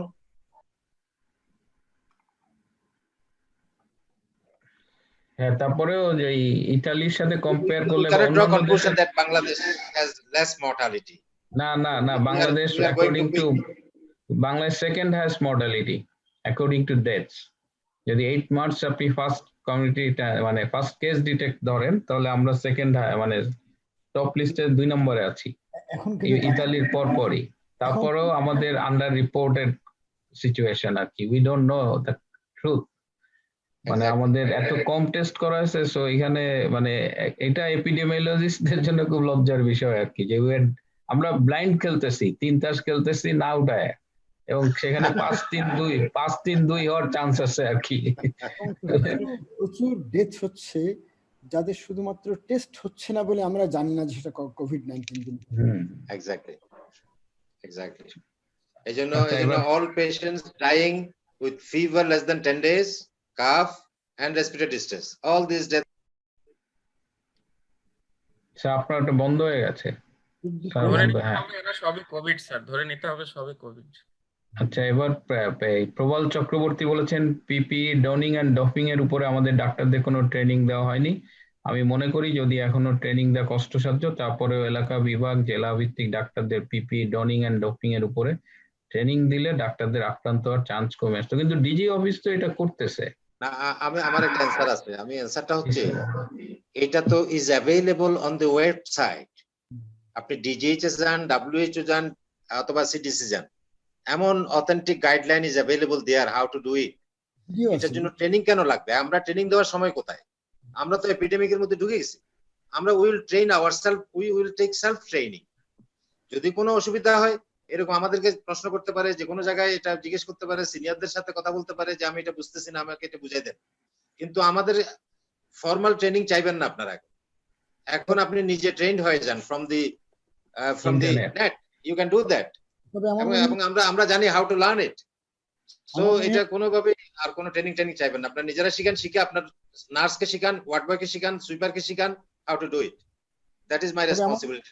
আমার মনে হয় যে এফডিএসআর এর যে time লাইনটা, সেখানে একটা video কিছুদিনের জন্য রাখলে কিন্তু খারাপ হয় না, যেটা সবাই এতে ইজিলি দেখতে পারে আর কি। হ্যাঁ, হ্যাঁ, আমরা এটা মানে আমাদের এখানে মাঝে মধ্যেই এটা আপলোড করা হয়, প্রচুর পোস্ট আছে, কিন্তু তারপরে আমরা স্পেসিফিক একটা দুইটা উই ক্যান ডু দ্যাট। এটা করা তো ডিজিএইচএস এর ওয়েবসাইটে আপলোড করা আছে, ডিজিএইচএস এর ওয়েবসাইটেই তো আছে, তাই না? আরেকটা নতুন, আপনি একটা নতুন লিংক করলেন আর কি, ডাব্লিউএইচও, সিডিসি, ডিজিএইচএস এর বাইরে এফডিএস এর একটা করলেন। এতে খুব বেশি হবে না। যার জানার ইচ্ছা আছে ও কিন্তু ওখান থেকে জানতে পারে চাই। আমরা ওই লিংকটাই দিয়ে দিলাম ডিজিএইচ এর। হ্যাঁ, আমরা নিজেরা কিছু করব না, আমরা ডিজি হেলথ এর লিংকটাই দিয়ে দিলাম আর কি। আর একটা রাসিফ মুনতাসির জানতে চেয়েছেন, I am working at dedicated আছে, এটা তো হয়েছে। মোশাররফ এটা হয়েছে। অমৃতা আহমেদ স্যার, পিপি স্যুটটা আমাদের জন্য কি আবশ্যিক, নাকি ভালো মানের মাস্ক, গ্লাভস আর গগলসই যথেষ্ট? স্যুট মানে ওই কাভারঅলটা। কাভারঅল, হ্যাঁ, ওটা কি লাগবে কিনা? ওটা কিন্তু ইউকে তো আমি আমার ছেলের একটা ছবি পোস্ট করেছি, ওরা কিন্তু ইউজ করতেছে না কাভারঅল। ওরা একটা গাউন পরছে, মাস্ক পরছে, গ্লাভস পরছে এবং শুও নট সেপারেট কভার। এই জন্য যদি আপনি প্রপার ডিস্টেন্সিং মেনটেন করে, প্রপার হাইজিন মেনটেন করে একটা পেশেন্টের হিস্ট্রি নেন, দেখেন এবং ওয়ার্ডেও রাখেন, ইউ মে নট রিকোয়ার। কিন্তু এখন এমন অবস্থা হয়ে গেছে যে এখন তো যে কেউ কোভিড হতে পারে, এরকম অবস্থায় আমরা এসে গেছি। এই জন্য এখন মেডিসিন, পিডিয়াট্রিক্স তো ওয়ার্ডে অবশ্যই পিপি ইউজ করবে। এছাড়া অন্যান্য যেগুলো আছে ওখানে সিলেক্টিভ, ওখানে ওদেরকে নন পিপি কাভারঅল করতে হবে না, কিন্তু মাস্ক, গ্লাভস এটা পরেই ওরা প্রোটেক্টেড থাকতে পারে। আতিক ভাই বলেন। আমার কেমন জানি মনে হচ্ছে বাংলাদেশে এখন যেভাবে ট্রান্সমিশন হচ্ছে এবং মানুষের মধ্যে এখনো কিন্তু সেই সচেতনতা নাই যে আমার এটা লুকানো ঠিক না। কাজেই এখন আমার মনে হয় সব ডাক্তার যারা যে কোনো ধরনের রোগী দেখে সবাই পিপিই পরেই দেখা উচিত। That's true, we have come there. হ্যাঁ, মানে পেশেন্ট যেহেতু হাইড করছে, you never know। আচ্ছা, একজন বলেছেন যে একটু আগে ইউএস এর যে ডেটা দিয়ে বাংলাদেশের ডেথ কম হবে বলেছেন, উনি বলেছেন ওই ডেটাটা, উনি আরেকটা ডেটা দিয়ে লিংক সহ ডেটা দিয়ে বলেছেন যে ইউএস এর ওই ডেটাটা ঠিক না। এনিওয়ে, এই মানে উত্তরটা যেহেতু পাওয়া গেছে, আমাদের দেশের কোভিড পেশেন্টদের ক্লিনিক্যাল প্রোফাইল জানতে চাই, রিজন জানতে চেয়েছেন। আচ্ছা, সেটা তো আমরা এখনো রেকর্ড করিনি। হ্যাঁ, আমরা রেকর্ড করিনি, ভবিষ্যতে রেকর্ড করার প্ল্যান আছে। It doesn't differ from other countries of the world. So আমাদের যদি কোনো ব্যতিক্রম হয় এটা আমরা পরে জানতে পারি। গোলাম মোর্শেদ বলেছেন, all over the world routine outdoor service is closed except emergency cases to interrupt community transmission. Should we go for that or not? A clean no for outpatient service, because my I lose my healthcare worker. I don't want to lose a single healthcare worker. Outdoor বন্ধ হচ্ছে, অনেক লেটে বন্ধ হয়েছে, অনেক লেটে বন্ধ হয়েছে। বিএসএম তো বোধহয় এখনো বন্ধ হয়নি। চেম্বার চলে, প্রাইভেট চেম্বার কি বন্ধ হয়েছে না ওটা চলে? ওটা বন্ধ আছে বেশিরভাগ, খুব অল্প সংখ্যক হয়তো চলে। এটা নিজেদের ইচ্ছায়, সরকারিভাবে কোনো ঘোষণা আসেনি বা ডিজি অফিস থেকে কোনো আহ্বান আসেনি যে চেম্বার বন্ধ করতে হবে। খোলা রাখতে হবে এরকম বাধ্যবাধকতা ছিল ওই সময়। আমার সাথে ডিজি সাহেব এবং এডিজি দুইজন, সিডিসি তে যারা আছে, ফ্লোরা সহ সবার সাথে দেখা হয়েছে। আমি বললাম যে আপনারা কি করছেন, আমাদের তো জরুরিভাবে আউটডোর বন্ধ করতে হবে। ওনারা আমাকে বলে যে না না, এগুলো নিয়ে আর কোনো কথা হবে না, এটা সিদ্ধান্ত হয়ে গেছে, মানে আউটডোর চলবে, এই অর্ডার দিয়ে দিয়েছে। জোরে সিদ্ধান্ত নেয়, ওরা এভিডেন্স নিয়ে চিন্তা করে না। এক্স্যাক্টলি। তারপর আবার এখন ক্যান্সেল করতে হবে। হ্যাঁ, না সবই করছে, ঠেলায় পড়ে করছে আর কি। আমরা সোচ্চার না হইলে আজকে বাংলাদেশে কি হইতো এটা মানে ইটস ইজিলি আন্ডারস্ট্যান্ডেবল। লায়লা না জানতে চেয়েছেন তাহলে আমরা যারা রেগুলার রিকোনিল খাই তাদের কি হবে, আবার যারা রেগুলার ব্লাড থিনার খায় তাদের কি করতে হবে? তারা স্বাভাবিকভাবেই সব চলতে থাকবে যেভাবে খাচ্ছেন, কোনো পরিবর্তন হবে না। কোভিড হলে সেখানেও তেমন বেশি পরিবর্তন হবে না, শুধু যখন সিভিয়ার হবে তখন ক্লিনিশিয়ানরা ডিসাইড করবে যে আপনাকে কি করতে হবে। এটা আগের থেকে কোনো আলাদা কোনো প্রস্তুতির দরকার নেই, you go along with your own medications. আচ্ছা, how to get the algorithm আমরা এটা গ্রুপে আপলোড করে দেব খুব তাড়াতাড়ি। ওকে, আচ্ছা। ডক্টর হুমায়ুন জানতে চেয়েছেন ল্যাকটেটিং মাদার কি হাইড্রক্সিক্লোরোকুইন খাইতে পারবে কিনা, এরকম কিছু একটা বোধহয় কমপ্লিট করেনি। Benefit outweighs risk, when she is a patient we assess the risk benefit, কিন্তু এমনি prophylaxis it is excreted in the breast milk, so যদি compelling indication না থাকে she will not. আচ্ছা, ফজলে রাব্বি চৌধুরী জানিয়েছেন pregnant and lactating mother should not take HCQ। আচ্ছা, ঠিক আছে। স্বাস্থ্য টিভি থেকে জানতে চেয়েছে ক্রনিক ব্রঙ্কিয়াল অ্যাজমা উইথ কোভিড-19 ট্রিটমেন্ট প্ল্যান কি হবে? The same treatment plan. Short করে ফেলেন লিটন ভাই। It doesn't differ very much. অল্প আছে, আর বেশি নাই। জি। আরেকটা আসছে, স্যার ডেন্টাল সার্জনরা ওরাল ক্যাভিটি নিয়ারে কাজ করে 1-2 feet apart from patients oral cavity, aerosol and droplets অনেক বেশি, আমাদের জন্য আপনাদের দিক নির্দেশনা আছে কোনো? এটা আমরা দিয়েছি যে রুটিন কাজ হবে না, শুধু ইমার্জেন্সি হবে এবং পিপিই পরে হবে। হিস্ট্রি নিয়ে এক্সক্লুড করতে হবে যেহেতু আপনি টেস্ট করতে পারছেন। আচ্ছা, তার মানে ডেন্টিস্টদের হিস্ট্রি নিতে হবে এবং ইমার্জেন্সি প্রসিজার ছাড়া তাদের এই নরমাল পেশেন্ট দেখা যাবে না এখন। Mrinal Das, is there any role of nebulization with bronchodilator with or without steroid? Steroid has a specific indication. Nebulizer is utilized for cough and respiratory distress. We can use nebulizer, but we need to know that nebulizer is a aerosol generating procedure and it has with us attendant risk. এই জন্য যতক্ষণ পর্যন্ত পারা যায় nebuliser use করা না করে volume spacer দিয়ে ইনহেলার ইউজ করতে হবে। ভলিউম স্পেসার দিয়ে ইনহেলার ইউজ করলে ইট ইজ অলমোস্ট লাইক নেবুলাইজারের মতো ইফেক্ট পাওয়া যাবে। কিন্তু না পারলে আমাকে নেবুলাইজার ইউজ করব, তখন আমি ইউজ করব এভাবে যে by knowing that this is an aerosol generating procedure with high risk of infection transmission. এরপরে আবার নেবুলাইজারের পার্টগুলোকে ডিসইনফেক্ট করতে হবে। হ্যাঁ, ডিসইনফেক্ট করতে হবে, আরেকজনের জন্য ব্যবহার করা। আচ্ছা, রেমডেসিভির বিডিতে কি अवेलेबल হবে কিনা? রেমডেসিভির এটা ইনজেক্টেবল ভেরি এক্সপেন্সিভ ড্রাগ, এটা হবে কিনা এটা আমরা বলতে পারবো না। এটা ওষুধ কোম্পানিগুলা কেমন লাভের আশা দেখতেছে এটার উপর নির্ভর করে। আচ্ছা, Rasheda Samad madam, sorry sir আপনি বলেন। রাশেদা সামাদ ম্যাডাম জানিয়েছেন যে it is not yet the time to tell whether it will cause COVID embryopathy or not. Till then, should we have to keep pregnant HCD healthcare workers from off duty from COVID hospitals in first trimester? No, this has not been recommended yet. So first trimester, even into the last trimester, the doctors around the world are doing duties. It is not a problem. Embryopathy is not yet reported. Dr. Shahriar জানতে চেয়েছেন, is there any specific pattern of fever, characteristics of cough or sore throat which can separate it from other viral fever? Pattern of fever? Okay, the fever is usually low grade. It is said to be between 99.6 and 102. 90% of the patients. Only a small number of patients in the later part of the severe disease develop higher degrees of fever. So many patients complain that I do not have fever because the temperature measured was less than 100. So 99.6 to 110 is the most likely fever. 102. That's why patient can tolerate it. Patient can tolerate it. Characteristics of cough or sore throat? Cough. Yeah. Mostly they are low, primarily symptoms are lower respiratory. Nasal symptoms are relatively less. It's said that less than 10% of the patient have rhinorrhea and blocked nostrils. এই কারণে যাদের যত বেশি rhinorrhoea থাকবে ওটা less likely to be COVID. ওটা likely to be influenza like illness. Milton ভাই আমাদের অ্যালোকেটেড টাইম আছে 30 minute.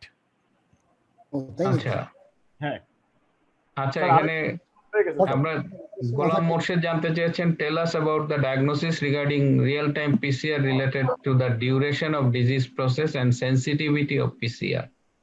Okay, PCR is positive 2 to 3 days before the development of clinical symptoms up to till the patient is symptomatic. So the sensitivity is poor. There are other PCRs where sensitivity is higher. For example, there are development of new PCR tools in Australia, USA, and Canada, who are UK also. They are getting report within 2-3 hours.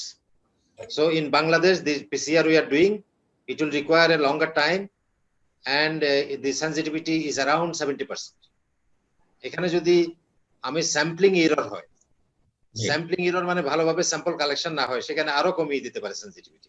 So বাংলাদেশে এটা it will range between 60 and 70%, I believe. Doctor M Ahmed Hossain লিখেছেন, hypoxia ম্যানেজমেন্টের জন্য extra corporeal membrane oxygenation ভালো option কিনা, যদি হয় তাহলে তার very good option, Very good option. ফ্যাসিলিটিটা বাংলাদেশে কি পরিমাণ আছে? Among the survivors in Wuhan, half of them invasive ventilation cannot give adequate oxygenation in about half of the patients who require ECMO for oxygenation. And ECMO, the survivors from the invasive ventilation, the half of them are ECMO receivers. এটা বাংলাদেশে কিরকম আছে? Not available anywhere in the country. Doctor Ahmed জানতে চেয়েছিল, এবার Enam at this stage physicians anesthesiologists age 50+ with comorbidities such as diabetic mellitus, hypertension, bronchial asthma, ischemic heart disease with treating with clopidogrel, ramipril, bisoprolol needed prophylaxis. Do they need prophylaxis of hydrochloroquine, zinc, vitamin C, vitamin D? Opinion, please. So basically, doctor, very difficult to give opinion, because we are saying that if the patient has, if the person has a structural heart disease or rhythm disturbance in the past, they are exclusion from prophylaxis. The people who have heart disease, they will take chloroquine only when they develop the disease, because in that case maybe benefit outweighs the risk. So not as a prophylaxis in patients with structural heart disease. Milton ভাই conclude করে ফেলেন আস্তে আস্তে। হ্যাঁ আচ্ছা, এটা একটা আমরা একটু প্রশ্নগুলো ফিল্টার করি। If 95 is not available mask, can we use face shield plus surgical mask? Is it equivalent? Equivalence has not been tested. We cannot say it is equivalent, but it is the option. You have no other option. You don't have N95. So use as many shields as possible on your face if you are approaching patient, especially invasive phlebotomy or even say aerosol generating procedure. Hydrochloroquine already not available in market. How can a doctor can collect it from government? The government has. You put indent pattern. Sarkarer kache enough stock আছে. Is there any role of benefit, ASM SIAM, role of benefit of disinfectant spray corridor using in various institutions entrance to prevent COVID spread? মানে কোন প্রতিষ্ঠানের বারান্দায় corridor করা যায় এবং ডিসইনফেকশনে has role, এবং disinfecting curtain are used in COVID wards. So in Bangladesh Army also they are using disinfectant cartains in many places in their area. So disinfection is useful. So in COVID hospital daily 3 times disinfection should be there. আচ্ছা, আমরা শেষ দুটো প্রশ্নে আসছি। একটা হলো স্যারদের অভিজ্ঞতার আলোকে জানতে চাই, এই প্যান্ডেমিক কতদিন স্থায়ী হতে পারে বাংলাদেশে? ডক্টর সোহেল জানতে চেয়েছেন। কোনো অভিজ্ঞতা নেই, এটা এই মুহূর্তে কতদিন থাকবে আমরা জানি না। যদি আমরা বলতে পারি যে যদি একদম খুলে রাখা হতো, সবকিছু খুলে দিল, তাহলে কিন্তু 2 মাসের মধ্যে এটা শেষ হয়ে যেত, হার্ড ইমিউনিটি হয়ে শেষ হয়ে যেত। তাহলে এখন তো আমরা ওইভাবে হতে দিই নাই, এখন লম্বা হবে। Time will tell how long it will be. আর আমরা দেই নাই, স্যার- সেক্ষেত্রে মৃত্যু অনেক বেশি হতো। স্যার অতীতেও তো স্যার প্যান্ডেমিক হয়েছিল স্যার, পৃথিবীতে তো স্যার আগেও প্যান্ডেমিক হয়েছে, সেই প্রেক্ষিতে যদি বলেন। হ্যাঁ, না, অতীতের এটা তো pandemic- অন্যরকম।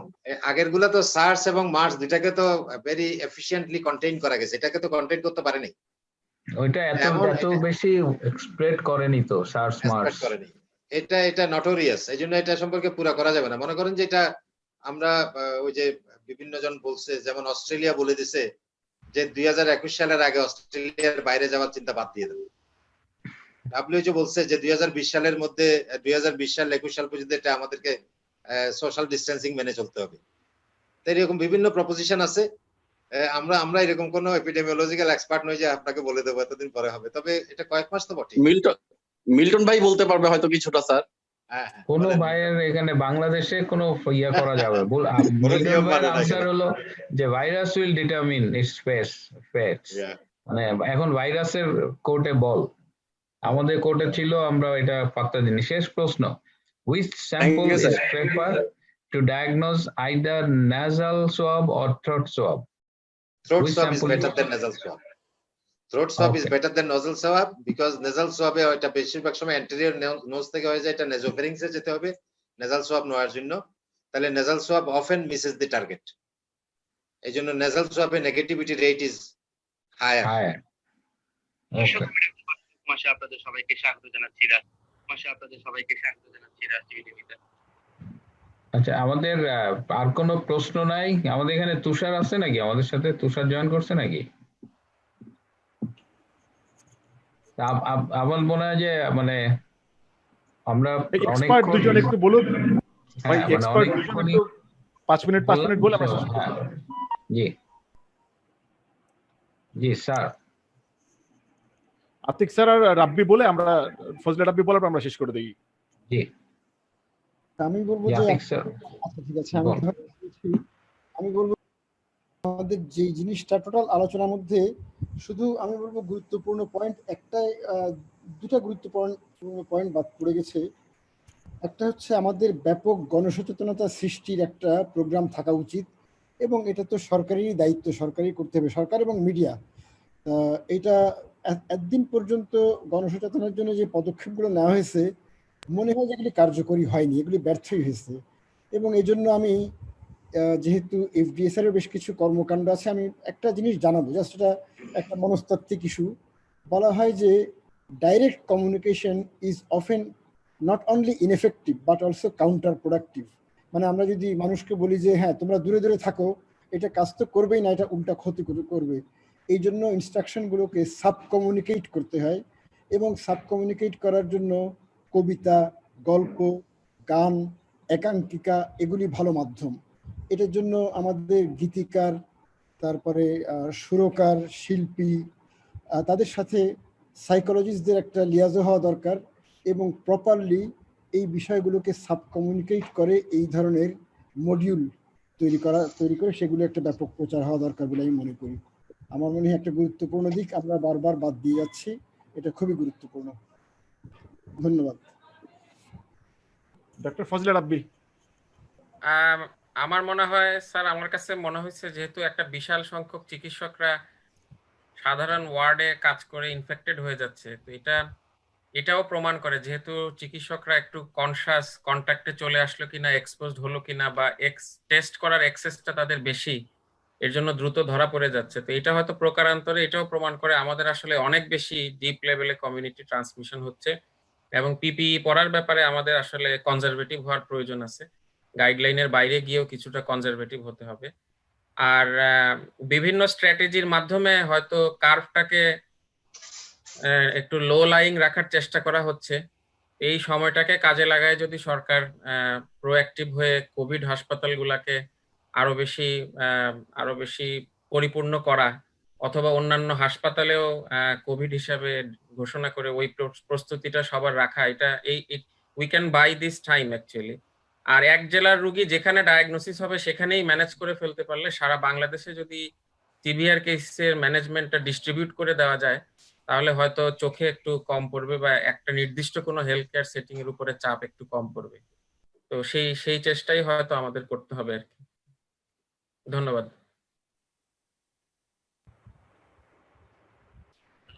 মিল্টন ভাই, সভাপতিরে দিয়ে দেন আপনি। রেদওয়ান স্যার শেষ কথা বলুক। আচ্ছা, না, মিল্টন আমি তো সারাক্ষণ কথা বললাম, আমার আর কোনো কথা না না বলার নেই। শেষ কথাটা সবাইকে বলুন। ধন্যবাদ, এবং এটা ইউজফুল হয়েছে আমার মনে হয়েছে। I have learned many things from all of you. So thank you very much. Thank you all for হ্যাঁ, তো সবাইকে অনেক ধন্যবাদ, শুভরাত্রি।